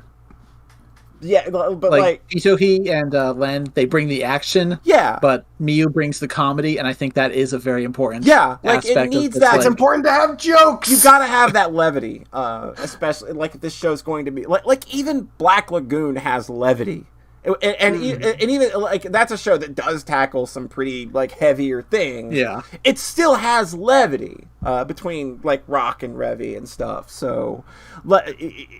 This is a much more lighthearted version of that, but it is also just going balls out with like so much catharsis with the action. Like everything, like you feel every action. You will laugh your fucking face off every time something cool happens because it's always happening. Shit's always popping off in this show.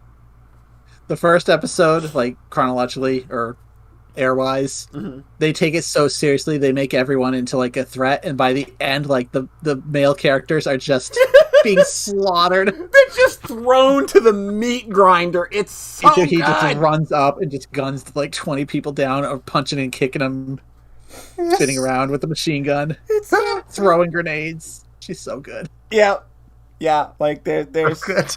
There's no shortage of just joy seeping out of every portion of this damn show. I'm so glad you had a good time with this, because this really is just that show. It's just popcorn show in the best way. Yeah. I like felt self-conscious putting it on my Gotti list, because it was like my anime of the decade list, because I was like, this is very simple. This is very dumb. But I was just like looking at other options. I'm like, I love this thing. Yeah. I love this dumb, joyful, amazing thing. Yeah. Like, this is the one thing that everybody's kind of pointed to me and said, like, this will be your jam. Like, you don't like Sword Art Online, I get that, but this will be your jam. And absolutely we're not wrong. Like, this is almost flawless for me. There's, like, one or two bits of it where I just kind of, like, rolled my eyes out of the back of my head. Yeah. The premise getting into the second half is real flimsy. It's kind of dumb. I was like, okay, come on. Get this edgelord shit out of here. I'm just telling you, Paula, you have to trust me. This isn't Sword Art Online. This isn't going to end with the character killing themselves. Yeah, like... that would be too dark for this. Yeah, this is a comedy. You can't take a show that had been doing what it was doing up to that point and then just dump truck it into that. It would just feel real bad. But yeah, thankfully, like, this show sticks the landing and then, like, does 3 or 4 more flips with that fucking ending. Oh my god, what a brilliantly fun and stupid show. I love it. It's so good. Excellent. I really thought that I vividly had it in my brain that I watched this show before at first, and then it was like my Fate Zero, like fucking gateway drug bullshit. But no, I actually watched the first season first, and then I watched this, and I was like, wow, this is better. Yeah. Whoa! So wait, you watched this before the GGO arc and Sword Art Online 2? I did watch this before the GGO arc. Huh. Man, I had to imagine that had like to be a real bummer getting to that. Yeah, because it's way slower and boring and bad. It was like, okay. Okay. But yeah, it was like a year later, so it wasn't as fresh in my brain. Otherwise, I would have been like... you have to understand the end of the first season is so astoundingly bad that seemed like good entertainment in comparison. Right. So that's why I lost... And also, I had COVID and was losing my mind. Yeah, you were losing your fucking mind, so... I was insane, and that's how it came across was, hey, this is good. It wasn't good. But I remember GGO is good. I watched GGO and was like, man, I could go for some more of that. And then you recommended the GGO arc and Sword Online. And I watched that. It was like, and I watched GGO again just to kind of wash that taste. What's Yeah. the palate? So I've seen the show 3 times now. That's a recommendation. Yeah, Yeah. like this is I something think that's boring. that I was just like the whole time in the second half. I'm just like, oh, I can't wait to get to this part. Oh, I can't wait to get to this part. Oh, the car chase at the end is so fucking good. yeah, like every episode, like There's that, like something new. we would talk between episodes, of course, and every episode Aw. I could hear the excitement escalating in his voice every time we were heading into a new episode. It was like Jesus Christ. So like expectations were off the charts, and Fuck it yeah. fucking delivered. Yeah, like I already know of like 1 or 2 people I want to show this show to, and they don't know of or care about SAO either. But they're like they're the same people that I was just like, watch Black Lagoon, watch Kanan, you'll like these because they're not super big into anime, but like it's just like okay, this is big and dumb enough for you to enjoy. Excellent. I'm so glad you got. We found another show like that in Yeah. that vein. I know that's your shit. Yeah, like that's entirely my like I love me some dark, brooding sci-fi mystery shit, horror, all that. but Fucking man, never let me go. Ishiguro bullshit. But at the same time, man, just give me something that's big, dumb, over the top, loud, and just unapologetic about what it is. And I'm so glad that that's what this show ended up being. Horny figured is out- so next level too. Yeah. It's so good. Ugh. It's such good horny. Oh yeah, there's In a this lot. one. The horny, especially in this show's climax, is it's real good. It's the most It is the most intense foreplay you will ever see. Aggressive. It's like fucking. It's like the fucking Greek philosophers talk level horny, like in the truly enlightened Buddha sitting under the tree horny versus Sword Art Online like furiously jerking like dumb teen boy.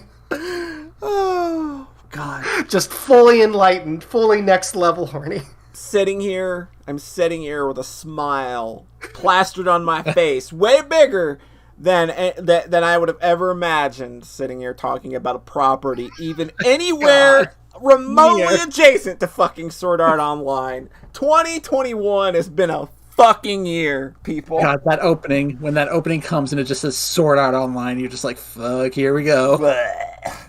Bleh. It just vomits it out at you right there at the start. You're just like, oh, come on, man. Just edit that out. You don't need it. Like, this thing stands on its own. It doesn't need that. Like, this show, like, anytime at this show, like, it doesn't delve into Sword Art Online much at all. But anytime that it has to bring it up as sort of like, you know, a reference point is kind of like the worst part of the show, basically. Because it makes you think about Sword Art Online. It makes you think about Sword Art Online. But it doesn't go too deep into it. It's not like sitting there giving you lore rundowns. Like, Kirito isn't even mentioned by name, so... I think Shinon is.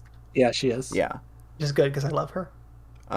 So just like, yeah, and this was by the Kino's Journey writer, I believe. Oh as yeah, well. I forgot to mention that. Yeah, so... I like it more Which than Kino's Journey. It's a weird pull for how kind of crazy and silly this one is. Yeah. On the other hand, he fucking loves guns in Kino's Journey. Yeah, Huh? Kino's that's the Journey connection. does have some gun stuff in it. It's very, still very much into that. Like, Kino's got some guns. She knows how to use guns. Mm-hmm. Or didn't he say that Kino was like non-binary at some point? I could swear. I watched the show. That's my takeaway. Okay, that's what I because I thought that the writer had explicitly said something about that in recent years that like Kino doesn't really identify as either. Oh, I like Either. that. Like that's kind of like the vibe I'd always gotten from it from Kino myself, but I wasn't sure if that was me just putting that on a character because I don't want to be one of those people that does that, or if the author had kind of said something similar. But yeah, Actually, an author that has actually nice rep. yeah, Like that. What is more alien yeah, to the right? Sao property than that? Yeah, Fuck. yeah. I don't think there is even the slightest not like almost everything will have like every big property now will have like some kind of Yuri tease moment. Sure. Just because that's a trope at this point. Yeah. There is none of that in Sword Art Online proper. It is the most straight. It's the most hetero, like oftentimes in the grossest ways. Yeah. Oh, in the least enlightened ways. Yeah. God. But hey, that's what we got GGO for. Watch this show.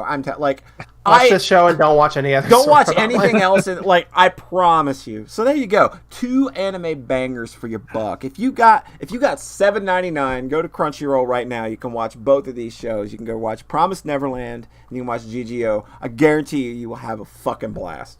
And then you can watch Symphogear. I mean, you can. It's there. GGO. It's Symphogear of Sword Art Online. I mean, they're singing at one point. God, the fucking part. There is an idol. There's an idol. There's a fight scene with a pop song on it, and it's perfect because it gives you the exact right tone for how dumb everything is about to happen. Yeah, Excellent. Yeah, like if you like big and dumb, and you like real great action, and just really indulgent action. Yeah, I can't overemphasize how indulgent this action is. There's so much fun being had here, and the violence isn't gory, but it's satisfying and over the top and stupid in a really fun way. There's one we were texting each other a little bit during the show, because we had the Discord open. There's one part where Len, to kill a dude, dumps 3 clips into him for some reason. And I'm just only needed to shoot him once. Yeah, blah blah blah. Okay, you're done. She's like, brr, brr, for 10 seconds. He's dead. For 10 seconds. And of course, and she's not even mad at the guy or anything. She's just unloading on him for no fucking reason. She just is in it. She's just having fun. Again, if you need more of an emphasis on how this is being viewed as it's a game, it's an escape. We're having fun. That's one of those moments where she's not going crazy. She's not laughing or anything. It's just, I'm doing it to do it. It's a video game. Who cares? Tell your comrades I killed Pink. Oh my god, that's so cold-blooded. Pop. So good. You'll know what that means. So good. So that's pretty good. That's a pretty good anime roundup, I think. Yeah. Cool. How about a 5-minute break? Yes. Sounds good. We will be right back in 5 minutes. Go get yourself comfy. Oh boy.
Huh? What? Apparently they made a real pink P90 to promote the anime. Oh man, it's kind of cool, but also guns. Yeah. I feel like making an actual pink P90 is maybe... It's insane. That's maybe a little too weird for me, given, Yeah. gun violence and all. Well, it might feel different in Japan, where that can't- kind of thing, yeah. Like I obviously mean, I understand that. I still wonder if it's actually real. Like I would buy a replica. Like if it's a replica, I'd buy it. I think it's adorable. Like, okay, this is what Wikipedia says. The pink P90 was raffled to the public through a raffle in collaboration with Pizza Hut Japan. Okay, that's not real. I'm sure that's a real gun. It's funny, they say it was real. But That's man. I've just always liked the P90, and then like, oh cool, Yeah. like two of my favorite anime use it as a mainstay. I know. That's great. Like that's just like I saw that gun years ago. It was like that's the coolest design ever. And then I watched Gunslinger Girl, and like the main character uses one, pulls it out of a fucking violin case. It's so good. Come on. Did you have a gun phase, Polly? That feels on brand. Yeah, I had a gun face. Cool. I never actually bought any though. Mm. I would have bought a P90 if I could have got my hands on one though. oh god. But that doesn't seem like something that you could get at the consumer level, I don't think. I mean, if there was any place where you could, it would be America. Yeah, we are probably the place where you could just walk into Walmart and get a P90. God, In a violin case. In a violin case, yes. I found this Reddit post. It makes me very sad. Can you skip Gun Gale? Watched the first 2 episodes of Gun Gale, alternative Gun Gale online, and hated it, but I want to watch Alexization. Oh my god. Okay, Nerd has a dumb 3D printed Nerf shotgun. I think it's okay if I had a gun phase then. Aw. It's great. Nerd, 3D print me a P90 and make it pink. Pink. I won an award at my Boy Scout summer camp for best marksmanship at the rifle range. Oh, that's not a side of your personality I would imagine.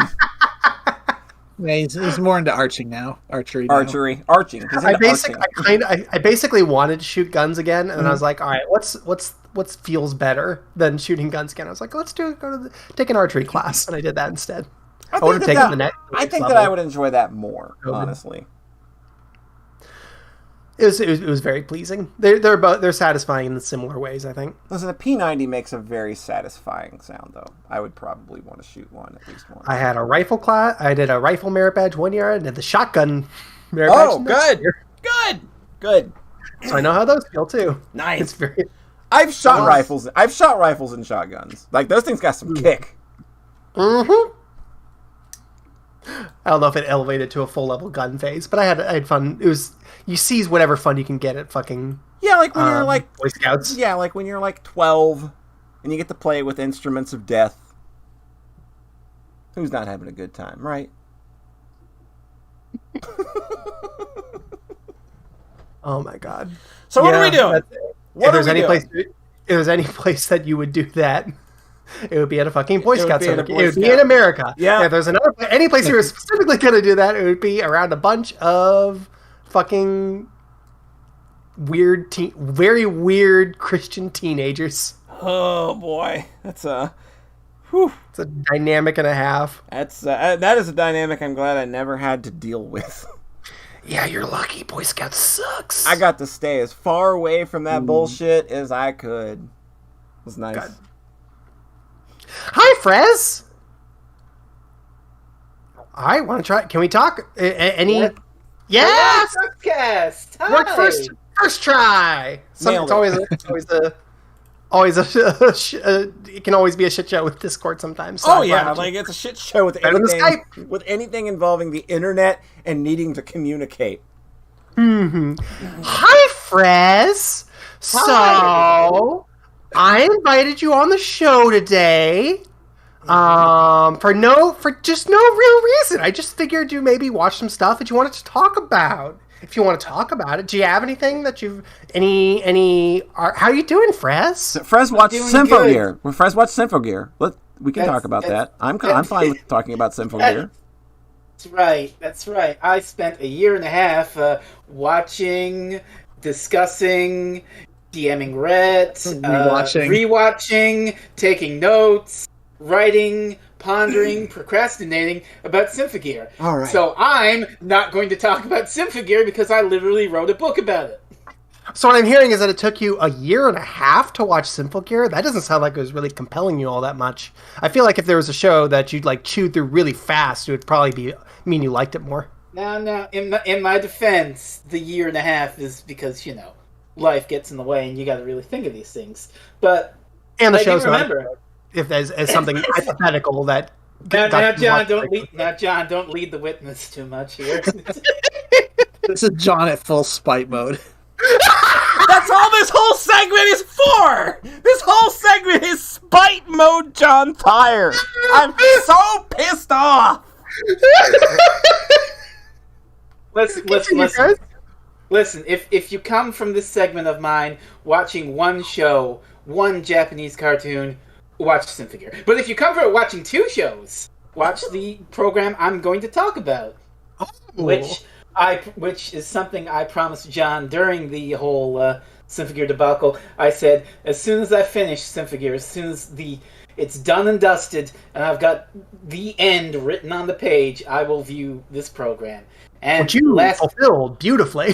And last weekend, I finished the Symphogear thing, and I started watching this program that I talked to you about.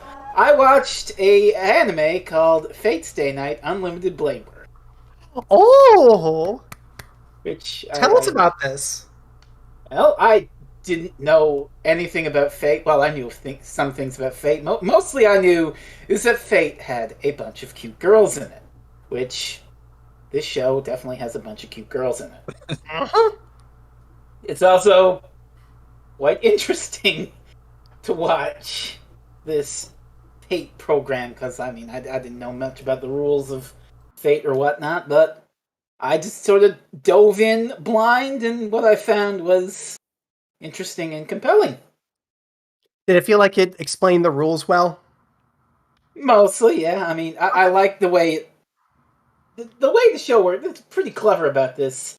It explains the rules, but then there are certain things it doesn't tell you about the rules going in that are specifically used as reveals, shall we say, that definitely add, as you so lovingly put it, stakes! Yeah, John's been eating a lot of meat on this episode. Yeah. He loves his well-grilled steaks. And there are certainly some tasty steaks to be had during this Fate thing. There's one in particular. I'm not going to spoil it. I don't know. I don't really like spoiling stuff unless I'm like analyzing every frame of it, like I did with the Symphogear shit. But there's a moment. I think it's midway through season 2 of Unlimited Blade Works, where they explain something about the specific rules of their world that up until that point they hadn't mentioned. Just a little, oh, by the way, this can also work like this. Now, John told me after the fact he knew about this particular revelation. That's by a fucking Fate Go ad mid read. Yeah, he knew about this revelation, that recontextualized everything you think you know about someone or other. He knew about that going in. I did not. So while John got all these clues and foreshadowing and was like, oh yeah, I know this because I was spoiled. When I got to the moment where they first implied this, I suddenly went, oh shit, and it was like a shotgun blast of realization about every goddamn clue this show had been building up about this. Oh god, everything makes sense! And it was like, wait, if this is true, then that moment would be like that. And then this moment would be like that, and then this relationship would be like that, and this relationship would be like that. Holy fuck. Like, I literally watched the episode and yelled, oh my god, to John. I went out for a walk to get the mail. And as I'm walking down my driveway, I think, wait, holy shit! They have the same thing here! So what? Such a good turn! It's It very good, works and so well. I thought you were going to say the turn that happens right after the date.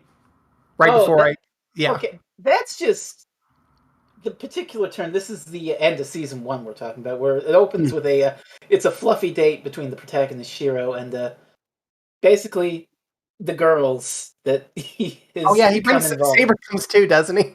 Doesn't she? Yes, Saber I and forgot that. Rin come on the date. Yes. Good. It's kind of like, well, this is a visual novel. It's kind of like he's, a harem protagonist. His goddamn common area is just there's women there all the time. There's like 2 or 3 or 4 girls in this place every time, and they're all different.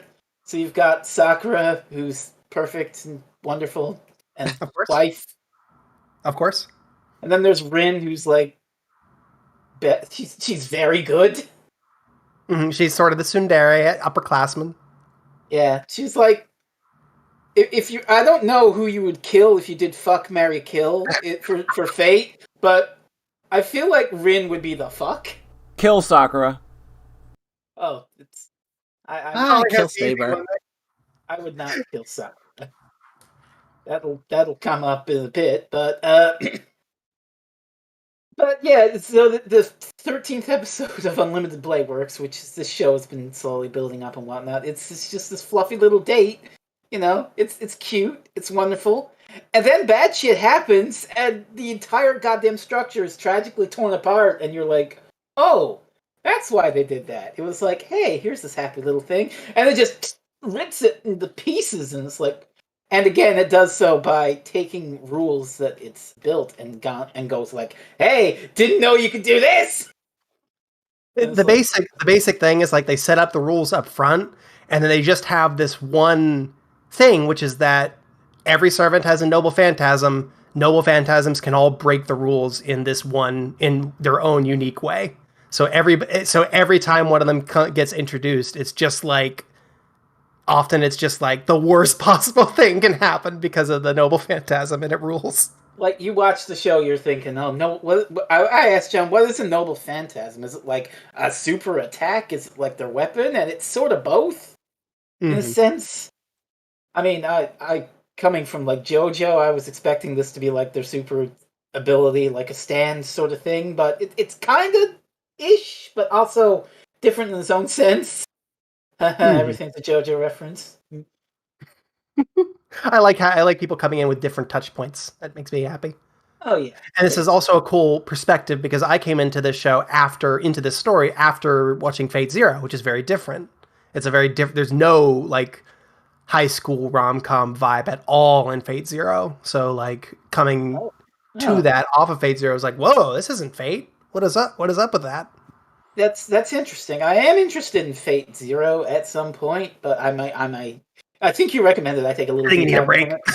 A little break because of what I did after Unlimited Blade Works. Because as you said, Unlimited Blade Works was the homework for what I was really interested in.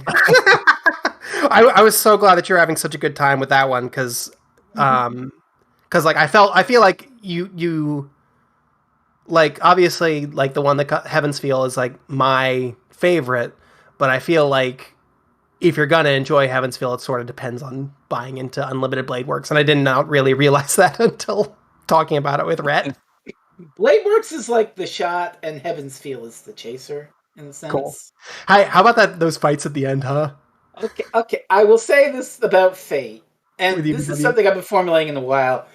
Fate is very good at presenting each fight that you're watching in the moment. The impression you get from a Fate fight is, oh my god, this is the coolest fucking shit I have ever seen. And every fight nails that in its own unique way. Like, whether it be, oh, the stakes are up, or whether it just be, holy shit, everything is exploding and swords are clashing and Jesus, or even, like, once you get to mid-season 2 and that revelation, it suddenly becomes not just a fight of clashing swords, but also clashing ideologies, which... Ideals. which, I practically marinated in for a year and a half watching Symphogear, where basically every fight is that in its own way. Every big fight, like between an antagonist and a protagonist. I was also glad you enjoyed this because there's not really a good adaptation of the first route, and also the first route, the one that stars Saber, and also that route's a lot worse than the other two ones because it's the basic simple story that Unlimited Blade Works like Metal Gear Solid 2's, and then Heaven's Feel Metal Gear Solid 2's Unlimited Blade Works. Oh, well, we're going to get to that in just a bit. But yeah, but you just jumped straight into Unlimited Blade Works and still had a good time, which I think is really cool. Blade Works is a solid program. I mean, I found myself, like I said, binging it, like, oh God, oh fuck, I got to watch the next one. They got me on the hook, which Symphogear I remember season 4 Symphogear, one evening, I was like, oh, okay, I'll just watch an episode. And it turned out that was part 1 of the finale, so I'm just like, fuck, I'm here for the next 2 hours, aren't I? Okay, fine. Show me what you got. And Excellent. It was good. But, yeah, Unlimited Blade Works definitely did that. It's a good show. It's got a lot of cool shit, cool fights. Rin is just, like, I went into this, like, just knowing Rin off hearsay. It's like, okay, Rin's like just a tsundere. Okay, fine. I'm not really into tsunderes. By the end of the show, I'm like, okay, I fucking love Rin. She's just, like, got a lot of depth and definitely her own ideology and interiority that you really delve into over the course of the show, clashing with Shiro. It's just like, are they, and, the whole thing, are they going to be friends, or are they going to kill each other? What's going to happen here? How are they going to get out of this one? Because you're, like, really rooting for them to, not even just, like, to get together, but just, like, can these kids, like, be friends and not have to murder each other over some dumb bullshit? And the Grail over the Grail. The Holy Grail War. Held once every 60 years, except for last time. For reasons. Reasons, which I'm sure Fate Zero explains, and one day I'll get to. But, like, I also kind of liked that Shiro sort of got drawn into this. He's kind of like, this is a trope I've seen in anime. I know at least 2 off the top of my head to do this are the original Mobile Suit Gundam and Symphogear Season 1, where it's like simultaneously, you are the only one who can do this, and also, you are shit at this, you need to get better. Which is the same thing, because Shiro, he doesn't have a very good grasp on his magic powers, and it's like, if you do not have an expert class magic level, you are going to be murdered by these people, so deal with it. But also you can't back out. Well, he can, I guess, if he does a bunch of bullshit, but he's got a strong sense of justice, and he decides, no, I will not back out. I will fight, even though I'm shit at it. Mm-hmm. And he's got reasons for that strong sense of justice. Yes, and the show plays into those reasons and plays against them in really unique and interesting ways. That was Unlimited Blade. It's pretty good, Oh, I don't know. I'm not really a number grade kind of person, so I'm just gonna say Unlimited Blade Works, pretty good. If you like anime sword fight bullshit, you should probably check it out. But then, after I finished Unlimited Blade Works, I went to what I was really interested in, because going into Fate, all I knew about was the cute girls. And the one I thought was the most cute was Sakura Mato. And it turns out that Sakura Mato has an entire movie trilogy about her called the Heaven's Feel movie trilogy. So I watched 3 movies of the Heaven's Feel trilogy. Like and 2 movies in one day, I think, and then another movie like the next day. It was like really fast. It made me very happy. I think I did a movie a day. Okay. It felt so fast. But yeah, Pelly? Yeah, go ahead. I didn't hear anything. Oh, okay. Go ahead, Fred. Yeah. I mean, it felt fast to you because, as I remarked, as soon as I finished movie 2 and realized, because I remember you talking about having to wait for Heaven's Feel 3 thanks to, COVID shutting down theaters and all. So as soon as I finished movie 2, and realizing I could just jump into the other movie, I was like, oh my God, you waited 1.5 years for this! Oh, I'm so sorry. Movie 2 ends on exactly the point I kind of wanted it to end, too. Just the worst turn. Movie 2, yeah, it's a dark... But before we get to that, I really want to commend the first movie because, like, okay, so Unlimited Blade Works was basically my homework, in the sense, for Heaven's Feel, but I also enjoyed it, but coming to Heaven's Feel Movie 1, the first 20 minutes are just, like, this comfortable, nostalgic blanket, like, as soon as you get the shot of Shiro's common room, you're like, oh, I'm back! It's this space. And the first 20 minutes of Heaven's Feel 1, they're basically, it's playing around the margins of the story that I knew from Unlimited Blade Works. So you can see, they even show some of the same scenes. It's like, okay, so this is happening during this, and this is happening during that. And we're sort of glassing over this because you've seen Unlimited Blade Works. If you're here, you know what happened.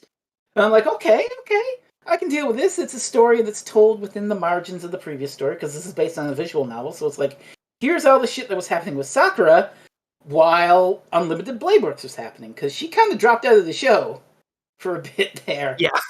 Like, I don't even think she had lines in season 2, John. Oh, she completely drops out of the first one, too. She shows up at the start to make breakfast and wake you up and be the sweetest person in the world, and then she just vanishes for the rest of both routes. Yeah, so going into Heaven's Feel, I thought, okay, so this is going to be the story of what she was doing while Unlimited Blade Works was happening. And the first 20 minutes lead you on to think that. It's nice, you know, Sakura is good. And then about 20 minutes in, a fight happens that didn't happen in Unlimited Blade Works, and you're like, oh, wait, that's not right. This character was supposed to fight such and such, but instead they're fighting so-and-so, and they've been defeated, and wait, what's going on here? And that's when the slow realization hits you, oh, this is like an alternate reality sort of retelling thing. Anything can happen. And then shit gets absolutely bonkers. And it's like, so this servant who did so and so in Unlimited Blade Works gets taken out, but then these other servants who were really big deals in Unlimited Blade Works, they just get fucking wasted immediately. And so cool, because that's what Unlimited Blade Works does to the first route. It's like these amazing endgame bosses in the first route are just like casually offed in the second by like a different villain. And it's like, oh shit. So and then this one happens. So it's a cycle of escalation, I guess. It's kind of like how, you know, I definitely think I'm thinking of the Symphogear thing. I'm sorry, I'm Magical Girl detail. No, it's going to take me a while to get this out of here, but it's kind of like how later seasons of Symphogear are like, oh, these villains are really a big deal. They punch through all your strongest shit, and they're like, take that Thundercock, I'm the strongest motherfucker on the block. You can't beat me with that weak chump shit. Actually, alchemy is stronger than friendship. Or is it? Actually, alchemy is Actually, it turns out Hibiki is stronger than God. Well, I mean, that's basically how that goes. But yeah, so Fate definitely does that escalation, according to you, then, where the big motherfucker of the previous route is just taken out like that in the next route, and you're like, oh, holy shit, what is going on? And shit just keeps escalating and escalating through movie 1 here. And people are getting taken out, and all kinds of fucked up shit's happening, and you're like, what is going on? So movie 1, pretty good. It's definitely the theme of movie 1, I guess, is taking your expectations and totally subverting them, giving you just like, holy shit, what's going on? You finished it and you really liked it, and I was like, okay, good. You really liked the boring one, so that means you're definitely good. Said, what? That was the boring one? Yep. It made me very happy. And I think the first 20 minutes of that first movie are in the VN because it always has to start the same way and the routes branch off. That all that content is a flashback like halfway through, and moving that to the start works so well. And that's just straight up one of my favorite chunks of any Fate media is just the first 20 minutes of that first movie. It's real great. So that movie too happens, and Mhm. whoa! So it's starting to definitely get into territory I'm familiar with, and really playing with the themes of what it's going for. It's laying down its thesis statement, which it's doing cryptically, considering it's about Sakura and her mental interiority and whatnot. Mhm. But the thing she asks on this one little, it's a pretty wholesome scene. She just asks, "So if I'm a bad person, could you ever forgive me?" Which gave me again the Unforgiven vibes, but also like it's like, oh, what is it going for here? And as it turns out, these movies they're really focused on her and the theme of. Let me try and think how I'm going to Talk about it. It's easier when I've got the keyboard. I can just that's 60,000 words on the keyboard, easy. 60,000 words in speech, blah. That's just my way of dealing. The theme I think that summarizes this and movie 3 are you a bad person if bad things happen to you and you keep doing bad things because you think you're a bad person? That's really cool. Would you? Because that definitely sums up Sakura to a T. Like you find out some really, really bad things have happened to her, and you feel sorry for her, but also she's it's like sort of the victim complex in a way, but she has been victimized in a sense and traumatized.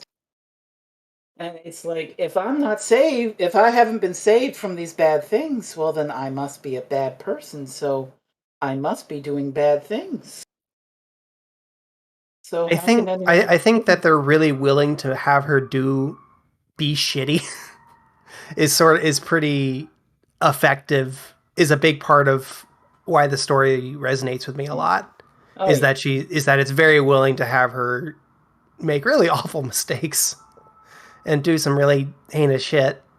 which yeah, she does partly because of circumstance and magical bullshit, but also And also just like jealousy and a number of like very mundane, like, yeah. yeah, like a big part of that is just like jealousy and wanting to put someone that she cares about in a box just for her. And there's a lot of good psychology there that I'm really a fan of, even if a lot of it basically I think you can basically boil down a lot of this story to being pretty exploitative and gross. And a lot of it still kind of feels rooted in that sort of eroge. Here's defining people as like a root archetype. But I still got a lot out of that story, and it hit me at exactly the moment in time when it would most hit me. So I've just Oh, been really connected with that in a big fucking way. see again, I keep saying fucking Symphogy. I'm sorry, but it Keep defined my doing it. life It's for a year great. and a half. But like something similar happens near the end of Symphogy, and it's very clearly an outside influence let Mm-hmm. in at a moment of weakness. Not to put just to be vague about it, but Mm-hmm. the bad things that Sakura does aren't really from an outside influence. Like it's part of it, but also it's very much her own fucked up traumas and lashing out. Yeah, Like she's a person. it's not like a shadow monster that has taken her over. Mm-hmm. This is her. Well, Yeah. but part of it is a Don't think shadow about it. monster. Don't think it looks like her. Yeah. And then the movie ends on just like the worst fucking timeline, where it's like the last remnant of her conscience gives way, as another horrible thing is about to be done to her, and she lashes out and is like, "I won't," and just worst timeline. And then movie 3 happens. And then movie 3 happens. Spring Silent. I don't know how it comes across watching it in the movies, but in the VN, the climax, all the climax beats, all the stuff that's in movie 3 was by far the most like intense and cool action beats for me. Just playing it. I also had to say, John, you saw these in the movies at the movies. I did. Like, I was just in the privacy of my own home, and even I was like, "Oh, some of this is kind of fucked up." I cannot imagine sitting in a crowded theater next to somebody watching this fucked up shit happen. You're talking about them sex scenes. Well, sort of, but also, some fucked up shit near the end. Yeah. Too. Oh, right. Yeah. But also, the sex scenes, like there's some inappropriate wooing. And blood. Oh God. You're just sitting there and she's like, "Senpai, make love to me." And see, I love how they handled that, because in the VN it's always a mana plot device where like we need to have sex so that you can be supercharged with magic, and I'm like, okay. Unlimited Blade Works, the show got around this. It's just Rin sort of touches him and transfers the mana, but in the VN, you told me they totally bone. Mm-hmm. But in Heavensfield, the fucking is pretty important. But and the way they handle that is like they remove the mana transfer bullshit and they just want to have sex, and I think that's much nicer. I will say the screenshots you showed me of the VN kind of rankled me. Yeah, because like the idea is, this woman has had terrible traumas of a sexual nature done to her. It's pretty overtly sexual nature, as you find out, done to her.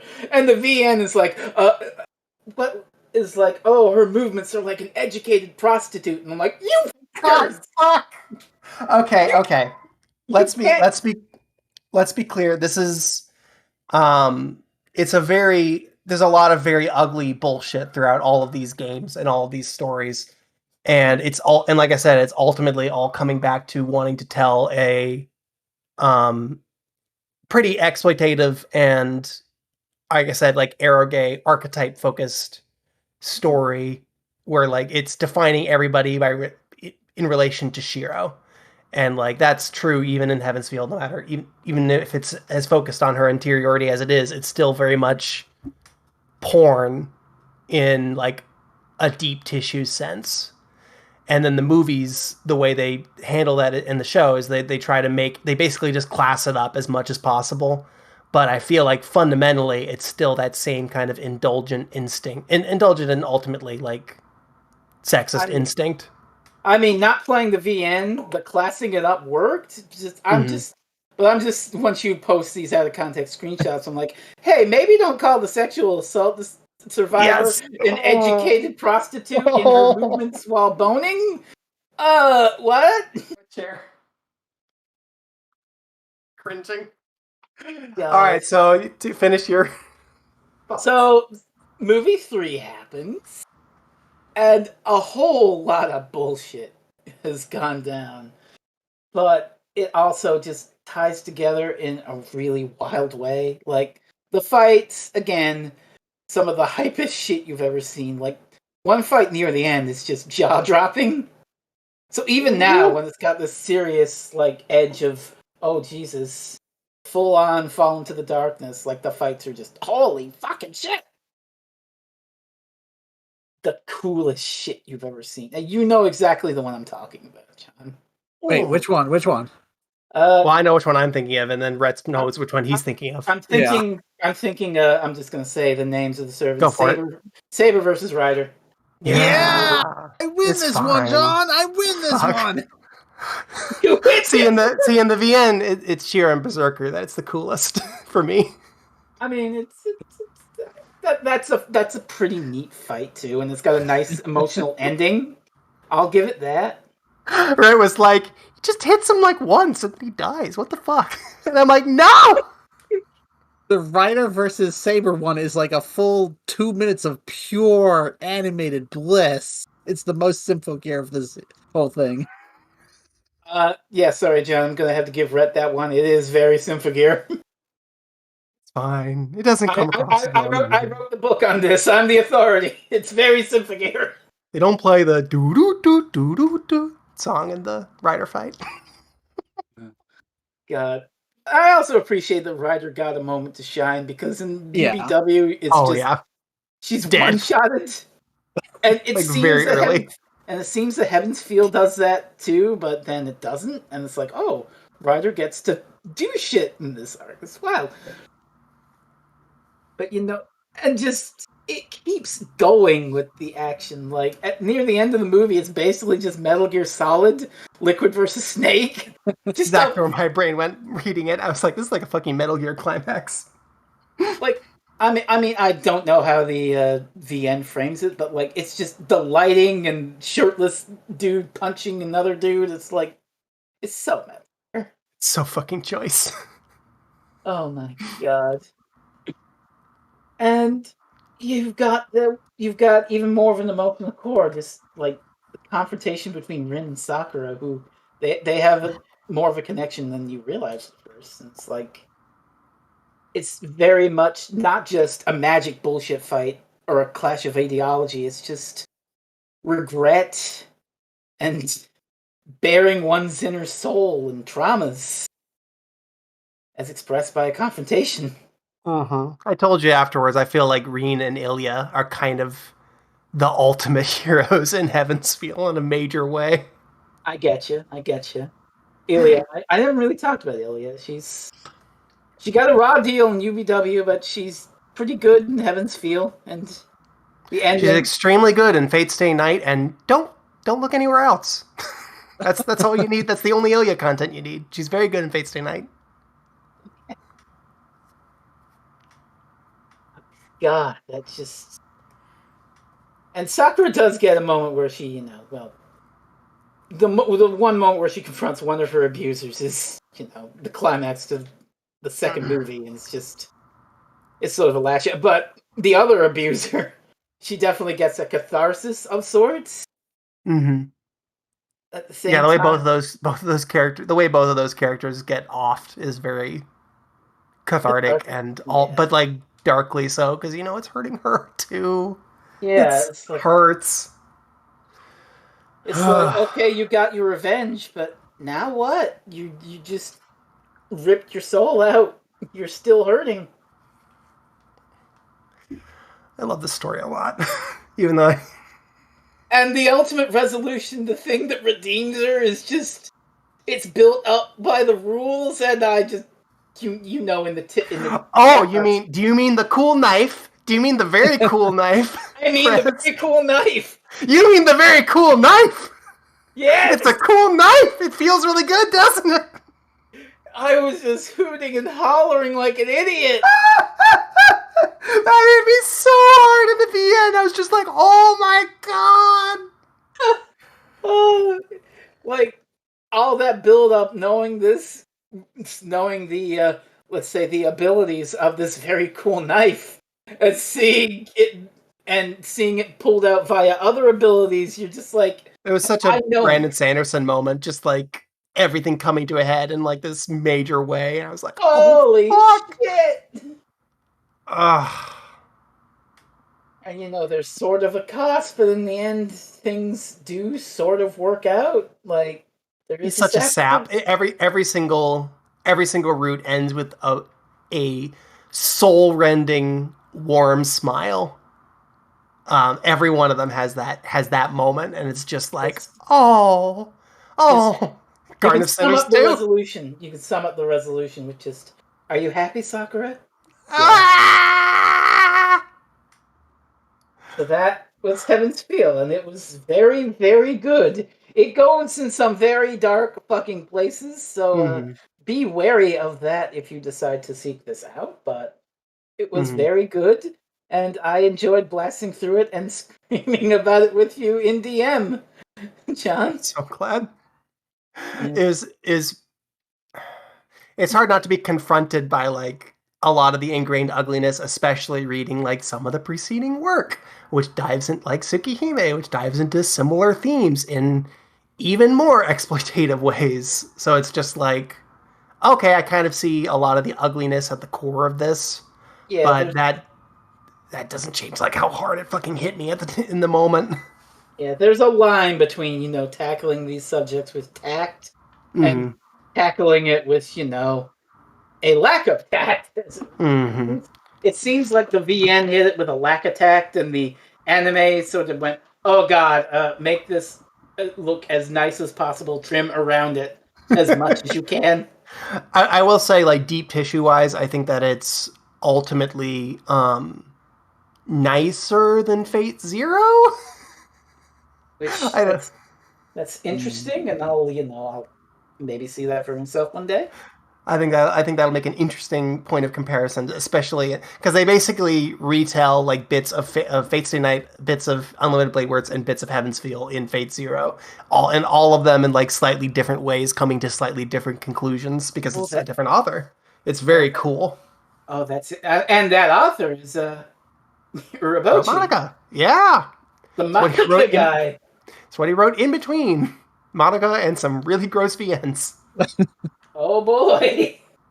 So that'll definitely be interesting to dive into. But that was my Fate journey. I honestly don't know how much more Fate. There's a million Fate things. There's so much. There's so much. You can just watch Fate Zero.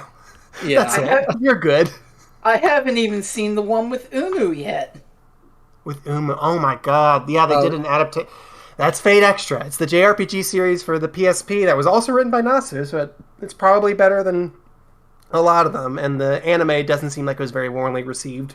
But I didn't even know that one had. I think on Netflix they always had like Fate Extra movie number 2. Like, why is this up here by itself?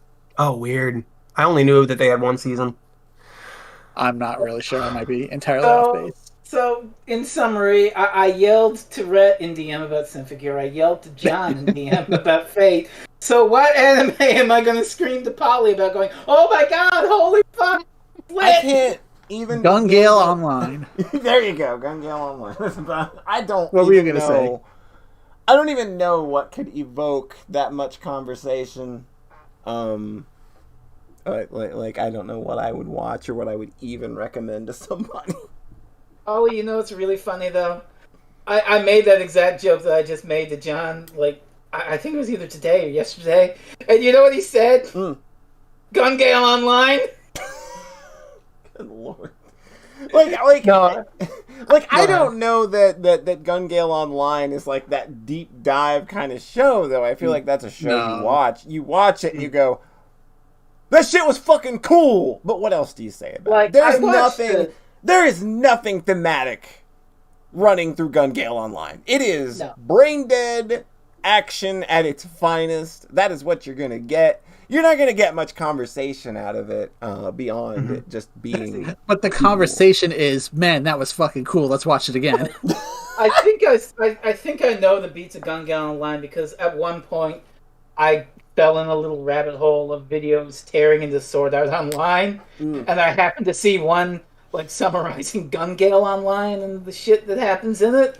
And like there's some dumb shit in it, but also there's some really creepy fucking ideas in there that are pretty neat, I think. It can be confusing because Gun Gale is also an arc in Sword Art Online. Yeah, so you have to know which one they're talking about. You'd have to know which one they were actually talking about. Whichever one it is that has a spoiler warning, an actual real world killer. Yeah, that's regular Sao. Yeah, that's regular Sao. But that's not the one you're talking about. No. The one that we just discussed, brain dead as fuck. Yep. They very explicitly say there will be no real world violence in this. I see. Okay. Look, sometimes you just need something to turn your brain off and just like Symphogear. Except that didn't work very well for me now, because I'm an idiot. And I'm like, oh, this is giving me feelings. I should write about them. Help! Help! Oh, God. 60,000 words about a girl who punches and makes me cry. My goddess. He's so good. So that was my dive into Fate that I decided to talk about for 20 minutes instead of writing about. Rhett got a book, you got a podcast, and all's fair in love and war. I'm sorry for using you as a weapon against Red. Fritz. That's okay. That's okay. He got a win because I said the Saber Rider fight was lit. Yeah. True, he did. Look, you had that, and then you said Symphogear like 75 times. Yeah, I feel vindicated on this anyways. Like there's a joke I wanted to make on Maine one time, but I'm gonna make it here. I wrote 60,000 words about Symphogear. Rhett spent $6,000. You wrote 60,000 words. Red has 60,000 feelings. That's big mood. I don't think Polly necessarily has a point of comparison because I feel like Fate and Symphogear kind of drilled into me and Rhett's brains like weird, like gave us some brainworms a little bit. I think it's less that I don't feel that way about things and more that I just don't talk about it. But that's just personal experience. It's a personal thing, so it's just like I probably do have brainworms about things like that, but it's like I'm not going to get into it. Obviously, I think what did it for me with the Symphogear was that I came off it not long after going through Sailor Moon, which I went to for my own very personal reasons for a nostalgic rewatch and really resonated with me. And then Symphogear kind of resonated with the feelings that gave me, so I was like, oh, okay. I wrote about Sailor Moon, so I have to write about Symphogear. It's very funny because Hibiki means resonate. Oh my god, yeah. Resound. Oh my! Wait! Oh shit! I could have used that in the book if I'd known that. Holy There's always more to think about. Do you know how many times I said resonate in that book? I got a word counter. I can check that. And the fact that Hibiki has the same voice actress as Madoka in the Madoka show. It's all connected. It's like one of them is Nanoha. Yeah. So I'm like the goddamn Pepe Sylvia guy here at this point with magical girl bullshit. It's all connected.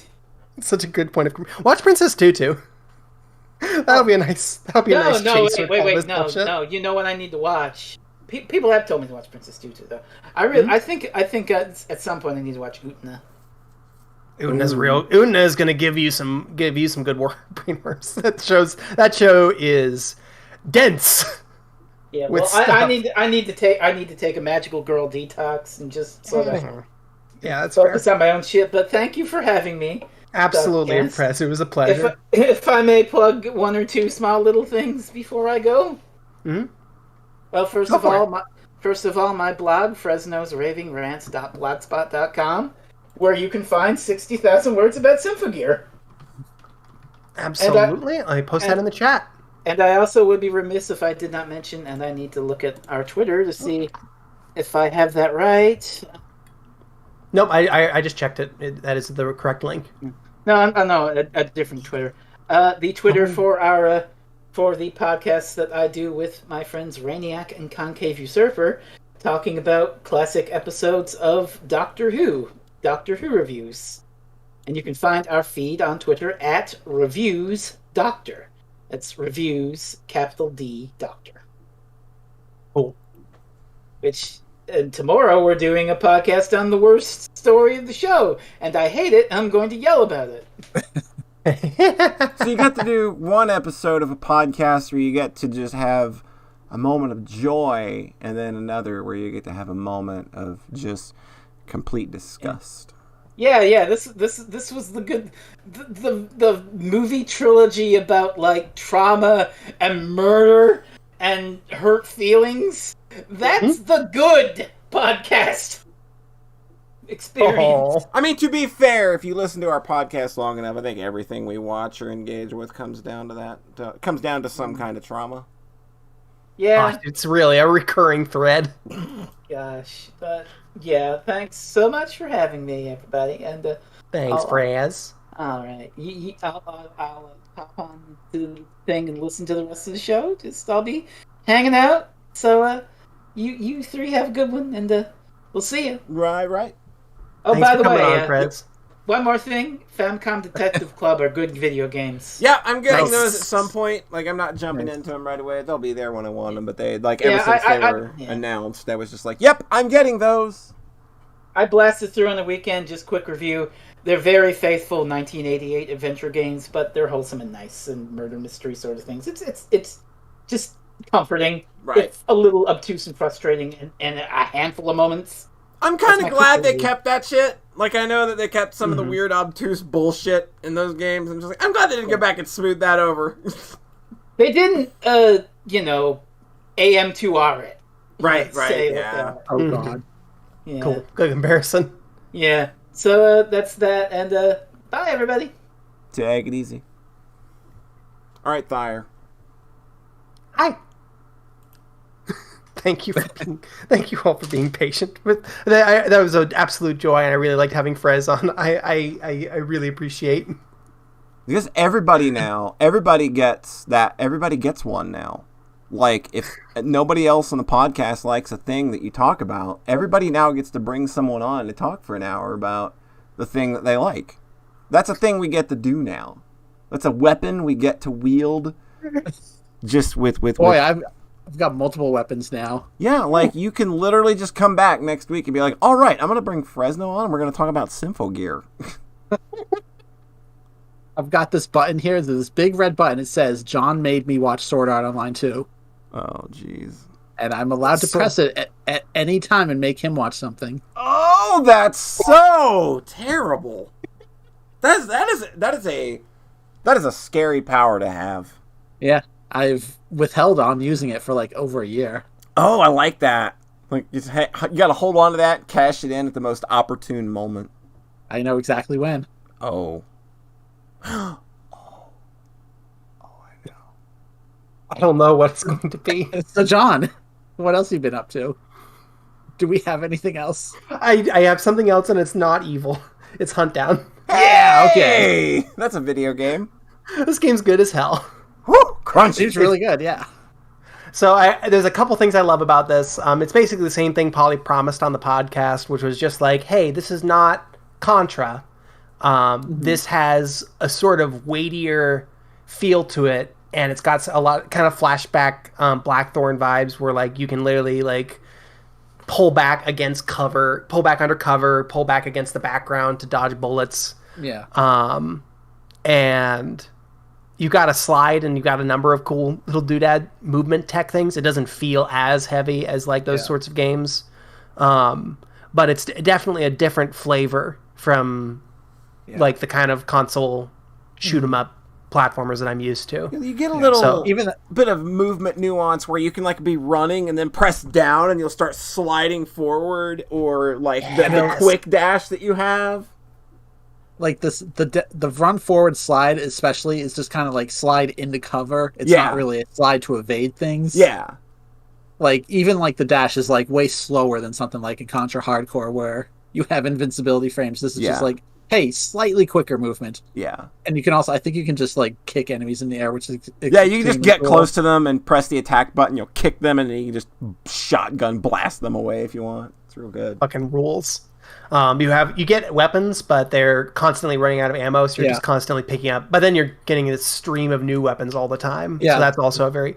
I like that. I probably like that more than Contra style. Where it's like, okay, Yeah, I like that you're Find your- constantly switching weapons in this game. Like you can't get married to one all that often unless it's like a secret weapon that you found where they'll give you like 300 ammo for it.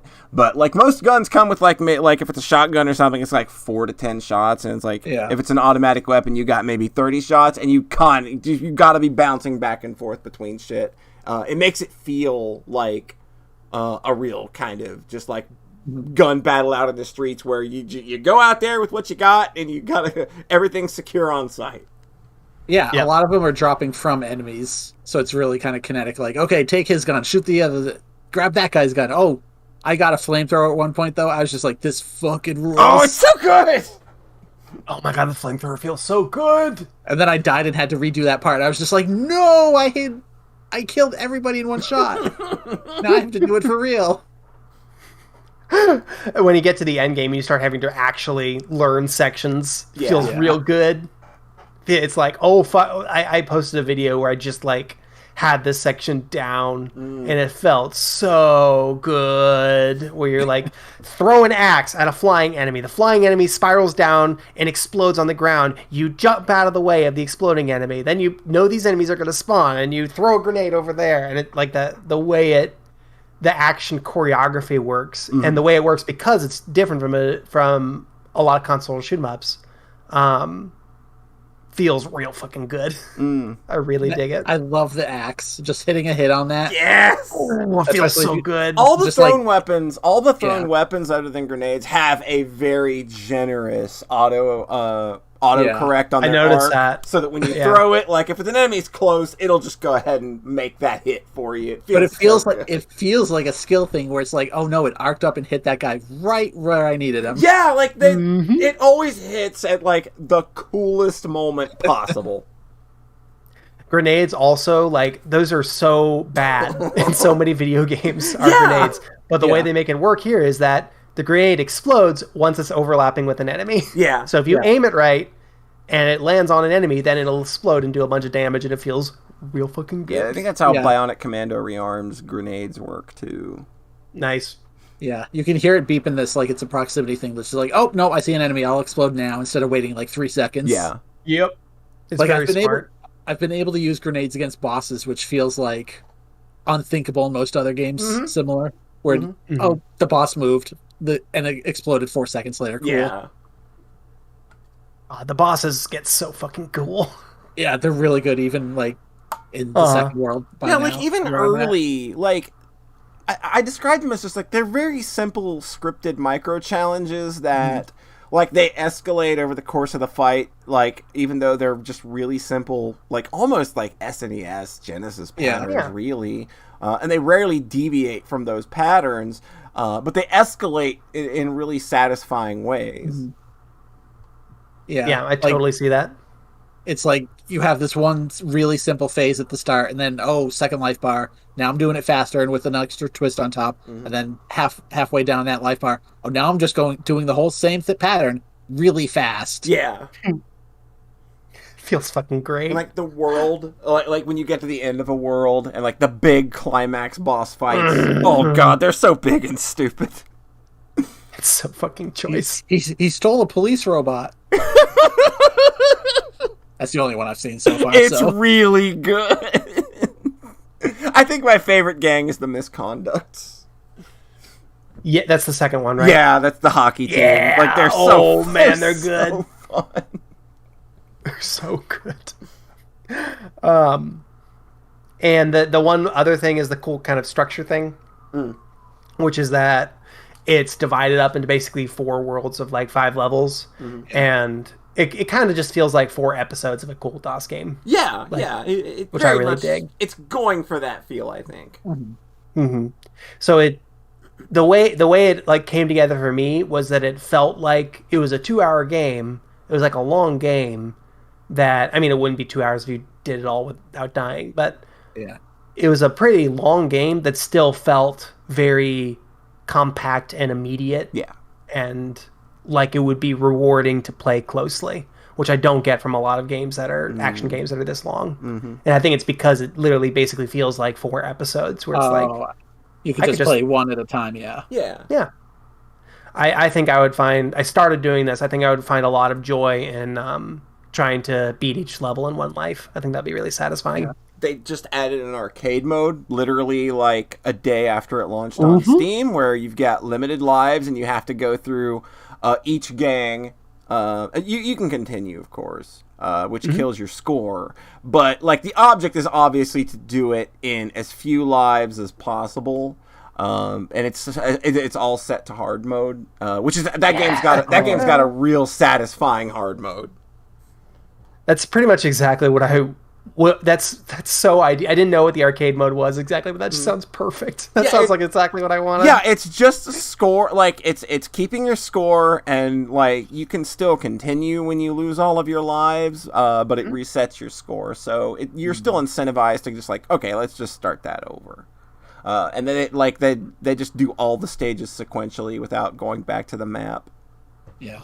That's dope. Oh, that rules. Yeah, I can see like having a good time playing him closely, like trying to find the doodads and whatnot, and then also trying to learn that arcade mode. That sounds really fucking fun. Oh man, yeah.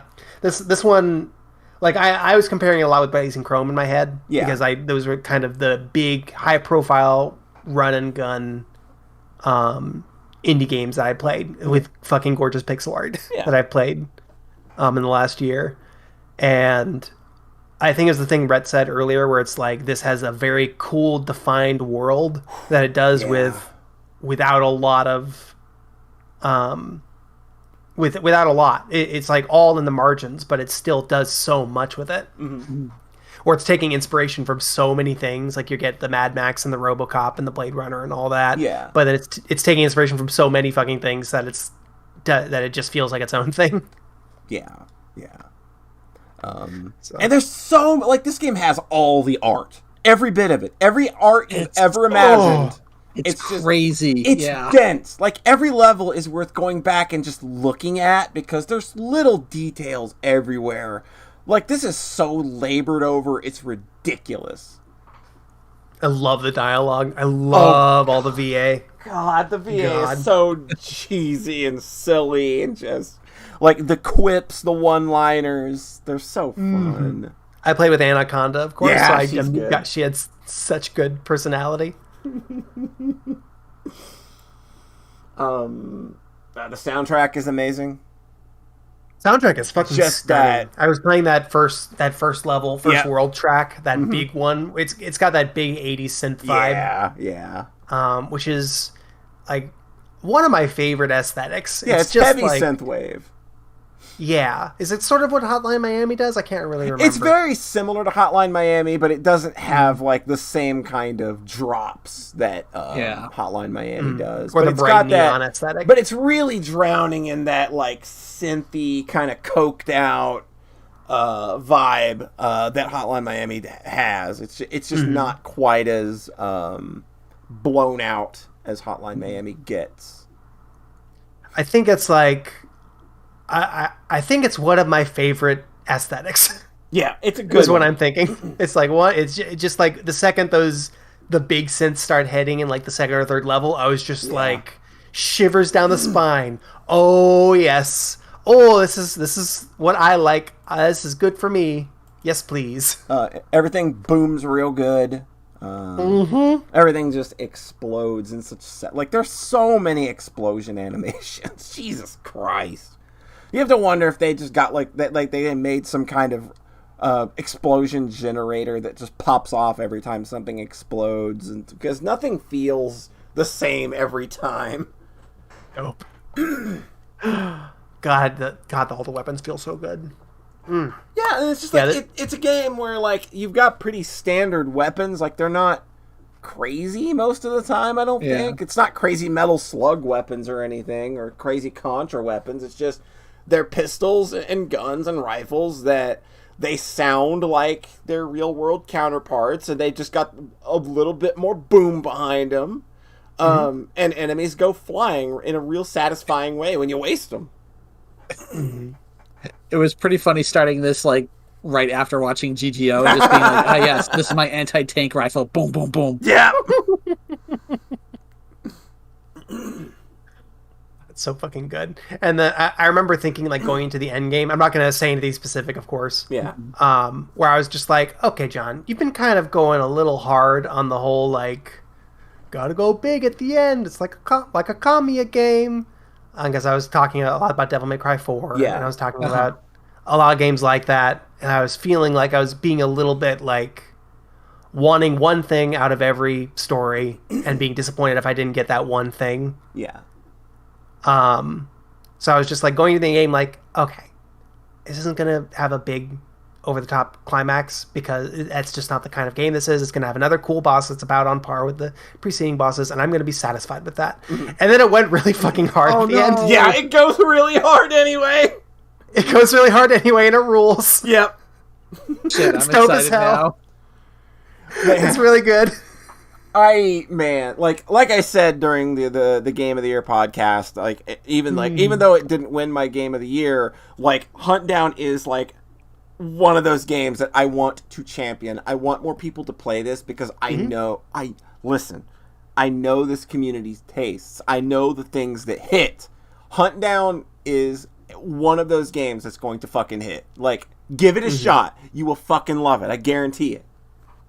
Yeah, it's just like a really, really strong action game vision. It's just knows exactly what it's doing. It knows exactly not just what it's inspired by, but how the things it's inspired by worked, and then building off those lessons in like a real thoughtful, educated way. Yeah, like you could have copied. It's the real shit. You could have copied something like Blackthorn and Flashback and probably made something decent. Like if you've got the love for that genre and you want to put that kind of passion into it.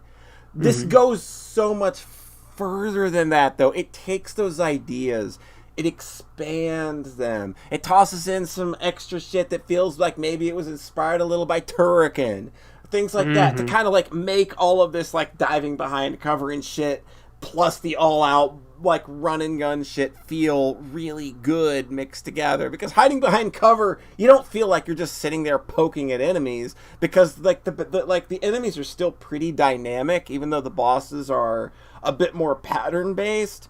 The normal enemies are a little more dynamic in that like sometimes they'll go for cover, or sometimes they'll just come for you to flush you out of cover with a ball bat. And like because all the weapons kind of like have a delay after shooting them, that's still dangerous. Like that enemy with the ball bat can still get in your face and fuck you up.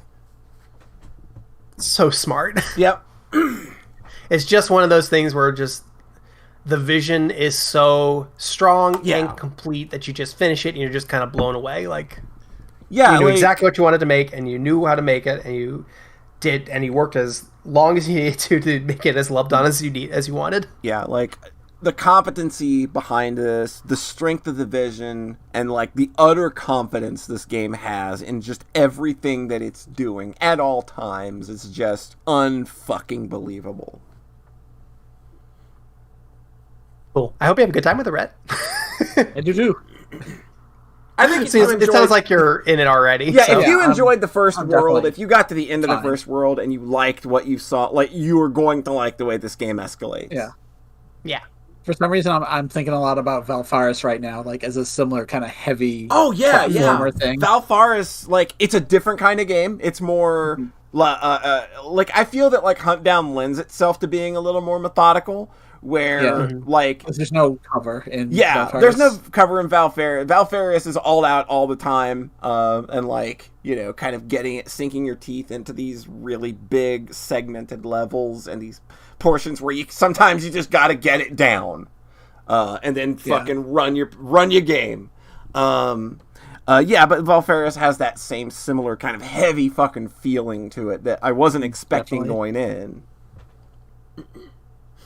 Awesome. Yeah, Valfaris is like sort of the last of the trifecta of just like really big, labored on, loved on indie run and guns. Yeah. So I'm excited to play through that one too. I believe it was right next to Hunt Down into your game of the year list. Yeah, I think they were right. Yeah, I think Valfaris was like 6, and I think Hunt Down was 5, maybe. I think it was something like that. I think so. Sounds right.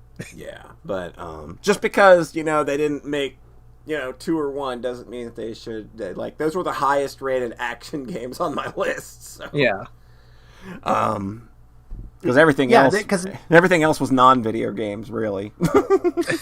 Yeah, basically like a short, punchy action game is always going to be, when it comes to like overall effect, it's sort of it can't land as hard most of the time as an 80-hour visual novel. Yeah, and we mentioned Blazing Chrome. I don't want to take anything away from Blazing Chrome. No, just because it's not like what Hunt Down is, like in terms of building a world and all that stuff. Like Hunt Down's all of that game's visuals were made like all of Blazing Chrome's visuals were made by one person. So in and of itself is still an impressive goddamn looking game. So let's not get and it plays great. Yeah, and it's really still fun. Plays great and is really fun. But Hunt Down, there's just that extra bit of sense of place that makes it fucking shine. Those little bits of detail, the way the music ties everything together, just makes it sing a little more for me. Just because it's a kind of run and gun I'm not as, like it's familiar so with. Like, unique. I've played a lot of Contra Hardcore. Yeah. I haven't played a lot of stuff like Hunt Down. Yeah. I haven't played anything like Hunt Down. Like, I've dabbled, like, I've played, we compare with Blackthorn and everything, but those games do feel... Those games feel radically different. Like those, like Blackthorn is not a run and gun game. Blackthorn is a very slow, methodical puzzle platformer, whereas Hunt Down is just all out. Like it's taking those ideas and making them really loud and fast, and taking out the smart boy stuff. Yeah, exactly. Well, without going so far the other way that it just becomes kind of weightless. Yeah, because this game's got weight to it, and it feels real good and chunky. It's stunning. I had a really good time with it. Yeah. Rhett, did you have anything else? No, I did not. Okay. Polly, did you have anything else? I guess I'll close us out then. Woo. How about not a video game, right? Because visual novels aren't video games. We're figuring that one out as we go. No, I think that if you start saying visual novels aren't video games, you're giving people a real shitty reason to start excluding narrative-focused things from the conversation with regards to video games. So I will always stand by the fact that visual novels are video games. I feel like visual novels with branching choices are like very transparently games and video games, and then I just say, let's just include kinetic VNs in the same conversation because they're obviously borrowing a lot of the same vocabulary and they're telling stories in a similar vein. Yep. So might as fucking well just include them in the same category. Exactly. Just makes sense to me. Good preference to have, because I'm going to talk about a visual novel for a little bit. Cool. Is it a kinetic visual novel? It is a kinetic visual novel. There's one choice in this video game that you get to make 3 times, and it doesn't matter because you have to make them all. Perfect. Samurai Cross, who is in my chat right now. I love that man. I love him so much. Hi, Samurai Karasu. I love you. Good pal there. Good friend of the show. Always a blast when we have him on. I read through Iwai Hime. Oh, you finished it? Yes, I finished it. I still have a DLC chapter to finish. But I finished the main narrative, and I was just like, I'm cool with stopping there for like a week or so. I'm fine with that. But I'll come back and hit the DLC probably before next episode. But finished Iwai Hime. Iwai Hime is a visual novel that was written by Ryukishi 07, who you might know wrote Higurashi, Umineko, Kikonia. This is the only game I can think of where like he's worked on outside of 07th expansion. So it sounds like somebody like they had their idea and they contracted him to write it, which it's not something that I've never heard of him doing this before. So this feels like a real special case in some way, or maybe just like a favor for someone, something like that. Either way, like when you put Ryukishi's name on something, guess who's there? Me. I'm gonna be. Yes. I'm the one that's gonna be there. So it's fucking dope. So this game starts with a girl. She's going to pick up a relative from the train station who's moving in. He's the requisite boy love interest of the story, by the way. Mm-hmm. And out of nowhere, she starts hearing some business lady near her talking about how cool suicide is. Oh boy! So this game kind of jumps into that Ryukishi shit right away. And like this lady's just like, suicide's a way to refresh the soul. You rejuve your life if you commit suicide. It'd be real cool to just jump right in front of the fucking train, wouldn't it? So this girl just kind of gradually starts spacing up and gets swept up into this very detailed vision of jumping out in front of the oncoming train and having her body be completely annihilated over and over and over again. And she's like and like her narration is giving every little detail, every bone breaking, every muscle being reduced to paste. Jesus. This is Ryukishi doing his gore shit, which he really perfected in Umineko. But this game is going to a different level from the jump, and I think that this is very on purpose. Like, it's doing this up front to say, like, look, this is what you're signing up for. That's probably why this is the demo.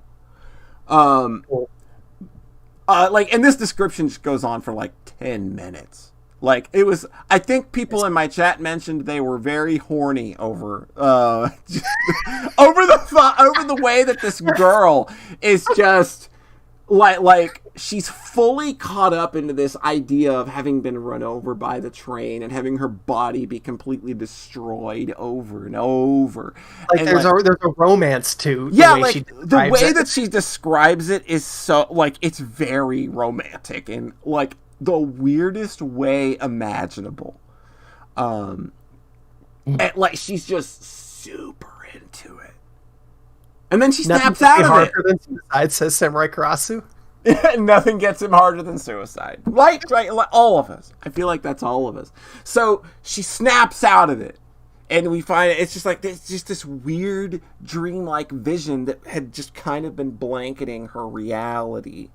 And that's kind of like the gimmick for this game, is that a lot of really awful things are going to happen in this game. And it's going to happen through these fantastical dreamscapes and nightmares where reality kind of bends and contorts, and like it's really indulging in a lot of gross visuals and descriptions of terrible violence and terror. Violence is not something that we're like not used to in Ryukishi's work and his writing. It's always there. It's one of the main reasons I'm drawn to his work. He's like, I'm not ashamed to admit that I like violence in my media. But that's a lot of people. I think there's an indulgent aspect to diving deep into that. Even in things like that opening narration, I think there's something kind of primal that it taps into that feels good in like a roller coaster way to engage with. Yeah, not for everyone. The way the character is narrating this thing that happened, it's like your typical, like, I think that it's probably relatable in some way. Like, everybody's kind of had that thought of, man, what if I'm just like running down the street and a car just fucking runs me over?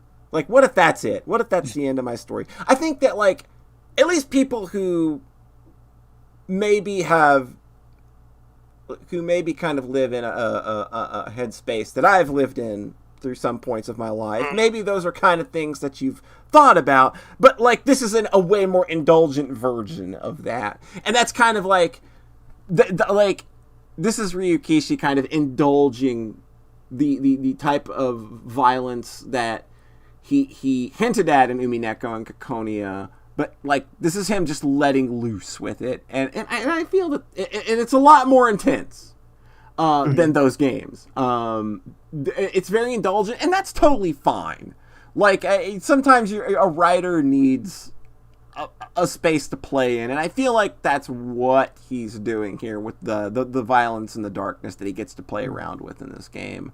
But I really need to kind of emphasize up front that like you do need to kind of know what you're going into with this game, because it is his most intense content I've ever read myself, and I've read through Higurashi, Umineko, and the first game of Kikonia, and nothing in those games really hits. This game is not for the faint of heart. The strongest content warning I think I can give would be the second chapter has a scene that is very clearly meant to be a rape.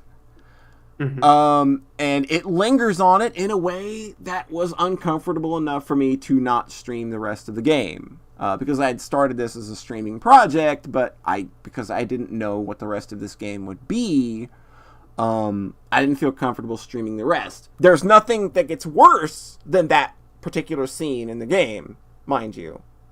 Like that, and I ended up kind of being bummed out a bit by the end because I was like, oh, nothing got worse than that, and I canceled all the streams. Stream that. But it's fine. It's fine. Like, yeah. So, yeah, like that up front, like if you're squeamish, even if you're like into Ryukishi stuff, this is intense in a way that I was not expecting it to be intense. Didn't bother me in particular, but like if you're somebody that can be a little squeamish, yeah, like that's gonna happen. Honestly, the only thing I had heard about this game, like once, I heard like one person, a stranger, like a year and a half ago, say like, "Ooh, Iwahime is very problematic." I was like, "All right, let's hear how this goes." I think like that, like I had no the rape scene. That. The rape scene is probably the most problematic part of the game that I kind of like. That's just kind of my own sense of what I feel is problematic, and like. Yeah, but that's just kind of like those are my boundaries, you know. I think that's completely fair. I don't think that like I feel that the violence and all this stuff is exploitative, you know, for the ways that it is for a reason. But that might not land the same way for everybody, and I understand that. So I'm not going to sit here and try to say like, oh, you're a big pansy if you can't deal with it. Like if you don't want to deal with like a rape scene that's very clearly a rape scene. You know, despite the fact, like, this is the censored version of this game, and I was still a bit squicked out. Like, it involves, like, a tendril being jabbed repeatedly into a girl's thigh, and I think you know what the original writing probably went for there. So, given that I believe the thigh is usually meant to represent something else in some religious concepts. So something being jabbed into one's thigh over and over, and then having a liquid shot into it. I think we know what that scene was originally. So, if that makes you uncomfortable, maybe don't play Iwahime. But that only happens once, and I don't think that anything else like that really ever happens again. There's some mentions of rapes having happened, but they're not explicitly shown in detail in the way that this particular one is described. Which also happens in a nightmare world, which I know doesn't make it any better, of course, but that's as kind of creepy and weird as the nightmare stuff gets. So, the story beyond the nightmare stuff and the weird curse stuff and the violence is basically, it's a horror romance story. Romance, like, that's not, like, usually kind of a part we get from Ryukishi. Like, I feel like there's implied romance from some stuff in Higurashi and Umineko, but it's not something that's usually kind of the main point of a story, whereas this game is very much a romance that is tied in with its horror element. There's like there are three main there are three main girls and another girl. Obviously, there's like the main character you see kind of adorning all of the box art, and three other characters who all kind of get like their own fleshed out stories, and like they all are immediately attracted. They're all immediately attracted to cool new boy who just arrived in town, because hey, that's what you do when you're romance visual novels. Everybody loves the new boy. And the story is kind of all about navigating those situations and sort of uncovering why these people keep having these awful walking nightmares, why they're haunted by them so constantly, and why everybody seems so drawn to this new boy. So, the structure is kind of set up very similar to Ryukishi's other work, where you get like 4 or 5 chapters at the start where shit is just off the wall crazy. And then the back half of the game is like putting the pieces together to make it all make sense. And like I think that it will obviously draw comparisons to his other work. I don't think that the characterizations and the stories are as strong as his other works, but that's also due to the fact that with his other works, like you get they're multi-game series rather than just one game where you get a chapter. So it's just like those other games, you can dedicate a full game to one character's story, Whereas like this, you get like 2 to 3 hours of setup for a character, and then 2 to 3 hours payoff in the second half with their finale. So like so even though it doesn't have the time to mature like his older games, like everything still comes together with like these really emotionally satisfying climaxes, especially the finale. Like you got to stick the finale in a game like this, obviously, and it absolutely does. Like I was just like, yep, this is a love story, and it's just the way it's being told is. There's a lot of longing. There's a lot of pining. There's a lot of a love for the century kind of thing going on. And it's also basically one of the most John visual novels I think I've read in a long time. Like it's got the over the top violence and gore, the imagery. It's got trauma. It's got a very good boy protagonist. You could literally call him anime Jesus at a few points with just how altruistic he is. Does he martyr himself? I'm not gonna say. Like this main character is basically if Keiichi Maebara wasn't a hot-blooded head ass, and he was more of just like a stoic, disciplined boy with the focus only on saving the people that he cares and about. And a heart of gold. And a heart of gold. Like John, I think you absolutely love this game. Like I think so too. Like it's just like like indulgent, like indulgent as this work might be with its violence, with its darker imagery, with the really just terrifying places that it can go sometimes, and kind of just make you feel squeaky a little bit. Like Ryukishi, he cannot hide the empathy that he has. I think that's core to all of his stories. Even when he's being like the most dark and just sinister, he's like you come to understand a lot of his values, I think, through his work. Things that are very important to him, that messages that he's very clearly trying to get across. Because a lot of similar themes run through his games. Like, he's very empathetic towards children and teens. Especially children and teen who adults are mistreating in some way. And the shitty things adults throw onto children. Like, I mean, that's definitely like Kikonia and Umineko in particular, you know, that's there. And you get a lot of that in this game. Mental health and the importance of addressing things like depression, post-traumatic stress disorder, the you know, like how it feels, you know, to be someone who's dealing with the aftermath of sexual assault, things of those natures. These are things that he, you know, you have to put. He puts his characters through the ringer a lot of the time. He makes them have to go through and have to deal with some really horrible shit. But he's empathetic because it's not to be exploitative. His stuff always comes off as somewhat like he wants somebody to find themselves in his work so that they know they can come out the other side a better person. So even when... Oh, that's so nice. That's so beautiful, Polly. So even when he's writing something as dark as this game can get, and some of the horrible, terrifying places that these characters mentally have to go, I feel like he's trying to reach someone and just say, there's a better side to this. You can come out the other side a better person. And that still comes through. It came through in Higurashi. It comes through in this.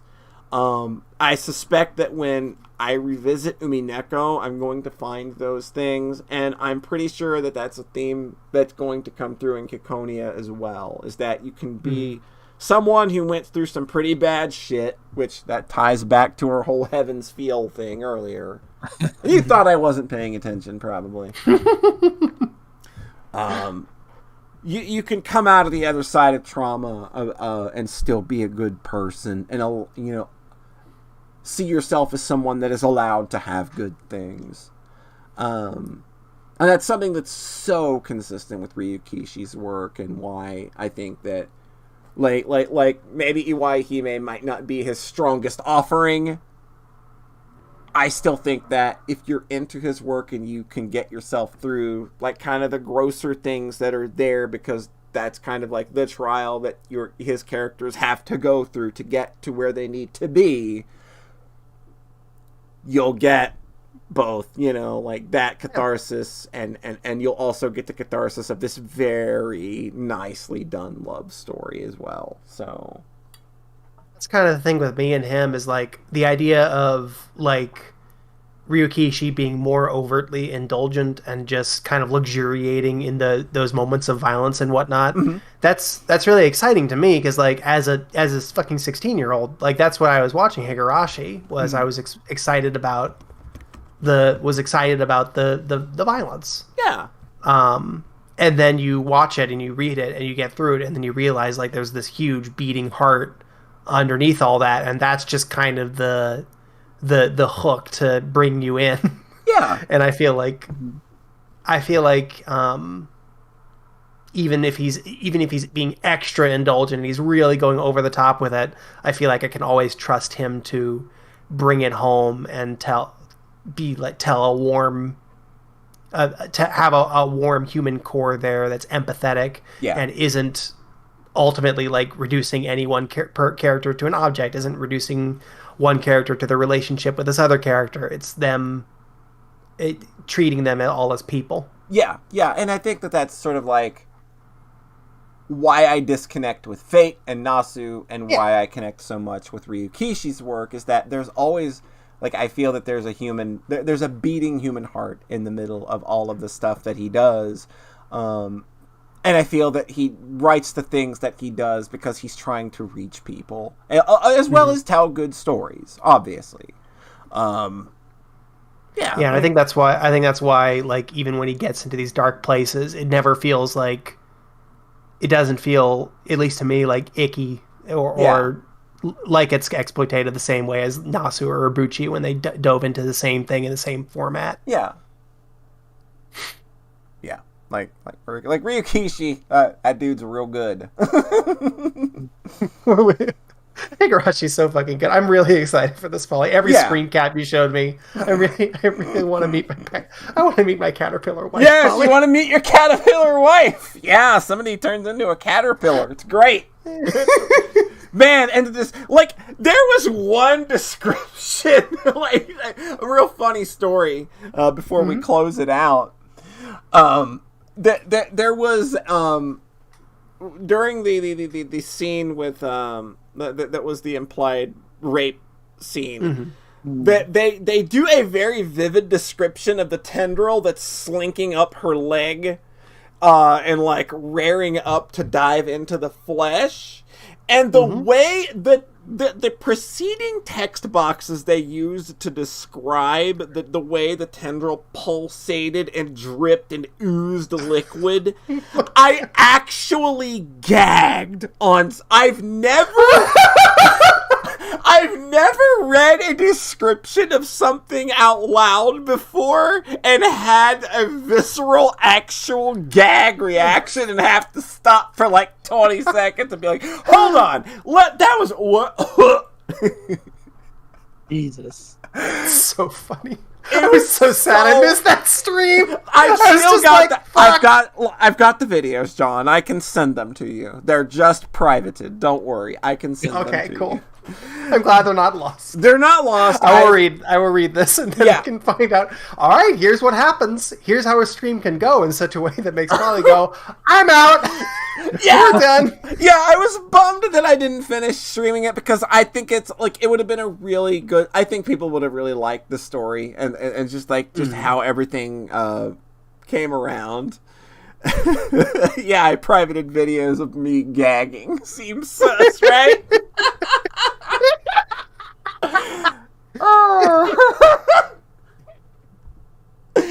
Yeah, like I was so much good energy. Yeah, immediately. Right. Thank you. Oh, John, you're gonna play this. This is my shit. Yeah, this is the most my shit. This is the most my shit humanly possible. Yeah, it's literally just like I live for edgy VN shit. and this is Ryukishi going whole hog on edgy VN shit. Like, yeah, like of course. And it's a romance. I didn't know that. And it's a romance. I didn't know it was a love right? story. Yeah, yeah. It's your shit entirely. Like literally some of the moments in Higurashi that stick with me the most are literally just like, we'll grow up in a normal way. We'll fall in love in a normal way. Oh man. This story's got so many shades of things that will remind you of Higurashi, like intentional or not. There's just like they're not like direct references, but there's like the way certain things play out, or the way certain things are worded. I also got to give props to the localization of this game. Reads like a fucking dream. It's immaculately translated and localized. It reads like it's so smooth. It's awesome. It's very well done. That's so stunning. Every screen cap you sent me. I watched the first. Yeah, I watched you were the there first for the like 15 minutes. Yeah, and I kind of dipped back in throughout that first stream, and I was like, every single time I was like, "Yep, this is good." Oh, there's some foot licking. Oh goodness. Oh yeah, what? Wow, Yeah, he's that really was just going for weird it. Huh? out of nowhere. Like, what is going on here? What? Like, weird goth girls out here sucking toes, and I've got to read it. Great. On stream. Yeah, I'm sitting there, and it just completely blindsides me because I don't know what's going on in the scene, and then it's just like she removed his toes from her warm, moist mouth, and I was like, I just read that. Oh, jeez. I'm glad the videos are still there because it is fun when you get like, oh. Yeah, when things catch me off guard, I admit it's probably really good reactions. Fucking love visual novels, Folly. Visual novels are great. They're fantastic. More people should read them. Absolutely. This is like it's, you know, the shit, you know, in Tatari Rigoshi, where he is in his head and Dancer 7 starts playing and he starts vividly thinking about how he's going to murder a guy. Yeah, yeah. And like that, the way that internal monologue goes and the way that presents itself and the way that plays with the music, I'm just like, that's it. That's peak visual novel. That's the visual novel shit I'm all about. Yep. And this just looks like a ton of extremely good visual novel. energy. Man. Like, and I didn't even talk much about the boy. You know, the boy that is basically just animated Jesus. Like, he's so altruistic and so just unwavering. It's almost a satire if I didn't know that it was just so damn earnest. Like earnest. It's just like I rolled my eyes at this character for like 2 chapters and I was just like, God damn it, I can't because it's so earnest. You're just here. Like, I have to take this for what it is. Ryukishi is a sap. Yeah, he is a fucking sap, and that is what you get out of this story. It's just like, you know, like ugly and gross and terrifying as it can be, it's still fucking sappy. It's still fucking Ryukishi and doing all of his things, all of his Ryukishi things. Yeah, it's all which is here. Very good. The gang's all here. The band got back together. This is a greatest hits album. It's only like how long to beat says it's only like 15 hours. Is that correct? I did about 20-ish, I think. That's still very punchy. Yeah, it's punch. Yeah, I did. Yeah, my thing says 20 hours, and I've got like the DLC, which I think is about 3 hours. So cool. Yeah, extra violent Ryukishi. That's 20 hours instead of 80. Yeah, so like I'm gonna do this before Echo. Sorry. Yeah, that works. That's fine. Awesome, man. Fuck yeah. What a weird, fucking love visual novels. Visual novels are great. So good. Thank you for sharing that. Hey, yeah, like it was absolutely like I like when the stream went off the rails. I wasn't sure. It was like, oh man, like, but you know, you gotta have confidence that it's, you know, a very good writer who knows what he's doing. It's just like, this might seem exploitative, but hear me out. And it's just like, okay, you make it land. I get what you're going for here. I know, like, I understand what this is a metaphor for, like, now. Like, I know why that scene is the way it is and what it's signifying. Because obviously all that shit gets explained in the answer portion of the game. You got your. I wonder if it not being a 7th expansion joint and it not being his art and everything and being like very resolutely his own brand maybe made him feel a little more free to just kind of let go hog wild. Yeah, like I feel like somebody just like, here's our scenario, this is the idea, here's the keys, you get back to us when you're done. Oh, that's so cool. There's even a few Higurashi sound effects in it just to kind of to tie it all together. Yes. Oh, well, man. those are license free, so of course you got to use them. Yeah, you got to put them in there. But I feel like they're very much in there just because there's like there's also a reference to Wanyadora, which is it's an online game / property that exists in all of his games, where it's just a fictional game, a fictional comic book, a fictional anime. It's just like it's always in all of his stuff. Life is good.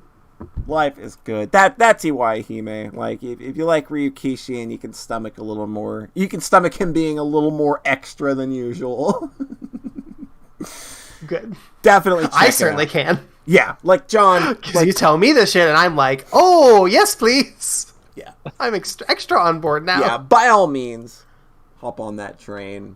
I'm gonna be there. Any more questions about Iwaihime before we start winding down here? Nothing for me. I'm completely on board. Right. Cool. Well then, I guess that means we're going to start winding things on down. So, of course, you got to give a shout out and thanks to everybody for stopping by, tuning in. It's always a blast. It's always a pleasure. Y'all make it fun. We're glad that you hang around. Even when we're talking about shit you probably don't care about. You're still here with us, and that means a lot. Gosh darn, we sure love you a lot. If you downloaded it, all that fun stuff too. You can also catch us on Spotify now. Oh yeah, Sockscast is on Spotify, so if that's where you prefer to get your podcast shenanigans, just go look for Sockscast on Spotify, and we are right there. Can't miss us. We're going to be pulling in all that big podcast money any moment now. I can feel it. So, John Thayer, why don't you let the internet folks at home know where they can find you? farawaytimes.itch.io. And I'm finishing up a book. Oh, you're finishing up a book? Yep. I'm writing a prequel to Facets, about how Alyssa and Lacey from that game met. Mm-hmm. And I'm editing it now. And I'm shooting to have it out by the end of July to hit the Facets 3-year anniversary. And I'm also I'm kind of committing to this, I think. I'm going to do a little easy mode update so people can play it with more items, so that it's a little bit less terrifying. Oh, nice. And also flip on, and I'm adding to both modes. I'm adding an active weight switch. Oh, so you can, Christ. Yeah, yep. So you can actually select spells and items and not die. Oh God, that's worth it. I'm there. I'll play it. Cool. I promise you, I'll play it. Aw, thank you. I had one friend come in and be like, I'll finally. I had multiple friends be like, oh, cool, I can finally play it. And I was like, yeah, I figured. It's been 3 years. I can be less precious about it. Look, Red had to get over that with Mike Man 2 at some point. He had to kind of admit, maybe that original version was a little stiff. To be clear, the original version is perfect. I'm just willing to invite along other friends for a different experience. Sure. I thought you meant the original Mike Man was perfect. I was like, what? No, you were a little precious about it because it was like, I know that it was not an easy thing to program at the time. It was just like, okay. Flash 4 in like 2002. Yeah, like it was an accomplishment. It was great, right? But it's just like, and it played like shit. But it didn't even play like shit. It was just like that jump took a little bit to get used to. So like when you went and you did the update, it was like, oh, this is a revelation. Oh, this feels nice. Yeah, exactly. Yeah. Rhett, where can the internet people find you? Crunchyroll.com/SimpleGear. Of course. And you can find me on my own big, dumb, stupid, way too old at this point website. TalkToMakePeopleSexy.net. And you can find us on Spotify. at Sockscast. And remember, we are the podcast that loves you. We are the only ones that love you. All right. So I'm going to get a host thrown out, and we're going to get out of here. That was a good one. We're going to send you over to Virus Returns. He's playing, I believe, what looks like a Sonic the Hedgehog ROM hack. Oh. So we're going to send you all on over there. So stick around for the raid. And we will catch you next time. Much love, everybody. Y'all are beautiful. You're gorgeous. Except you. Aren't you? You know what I'm talking about. You know. You know who you are. I'm not going to say your name. Because I'm not mean. Well, I mean, I guess it is kind of mean, isn't it? Anyway, bye.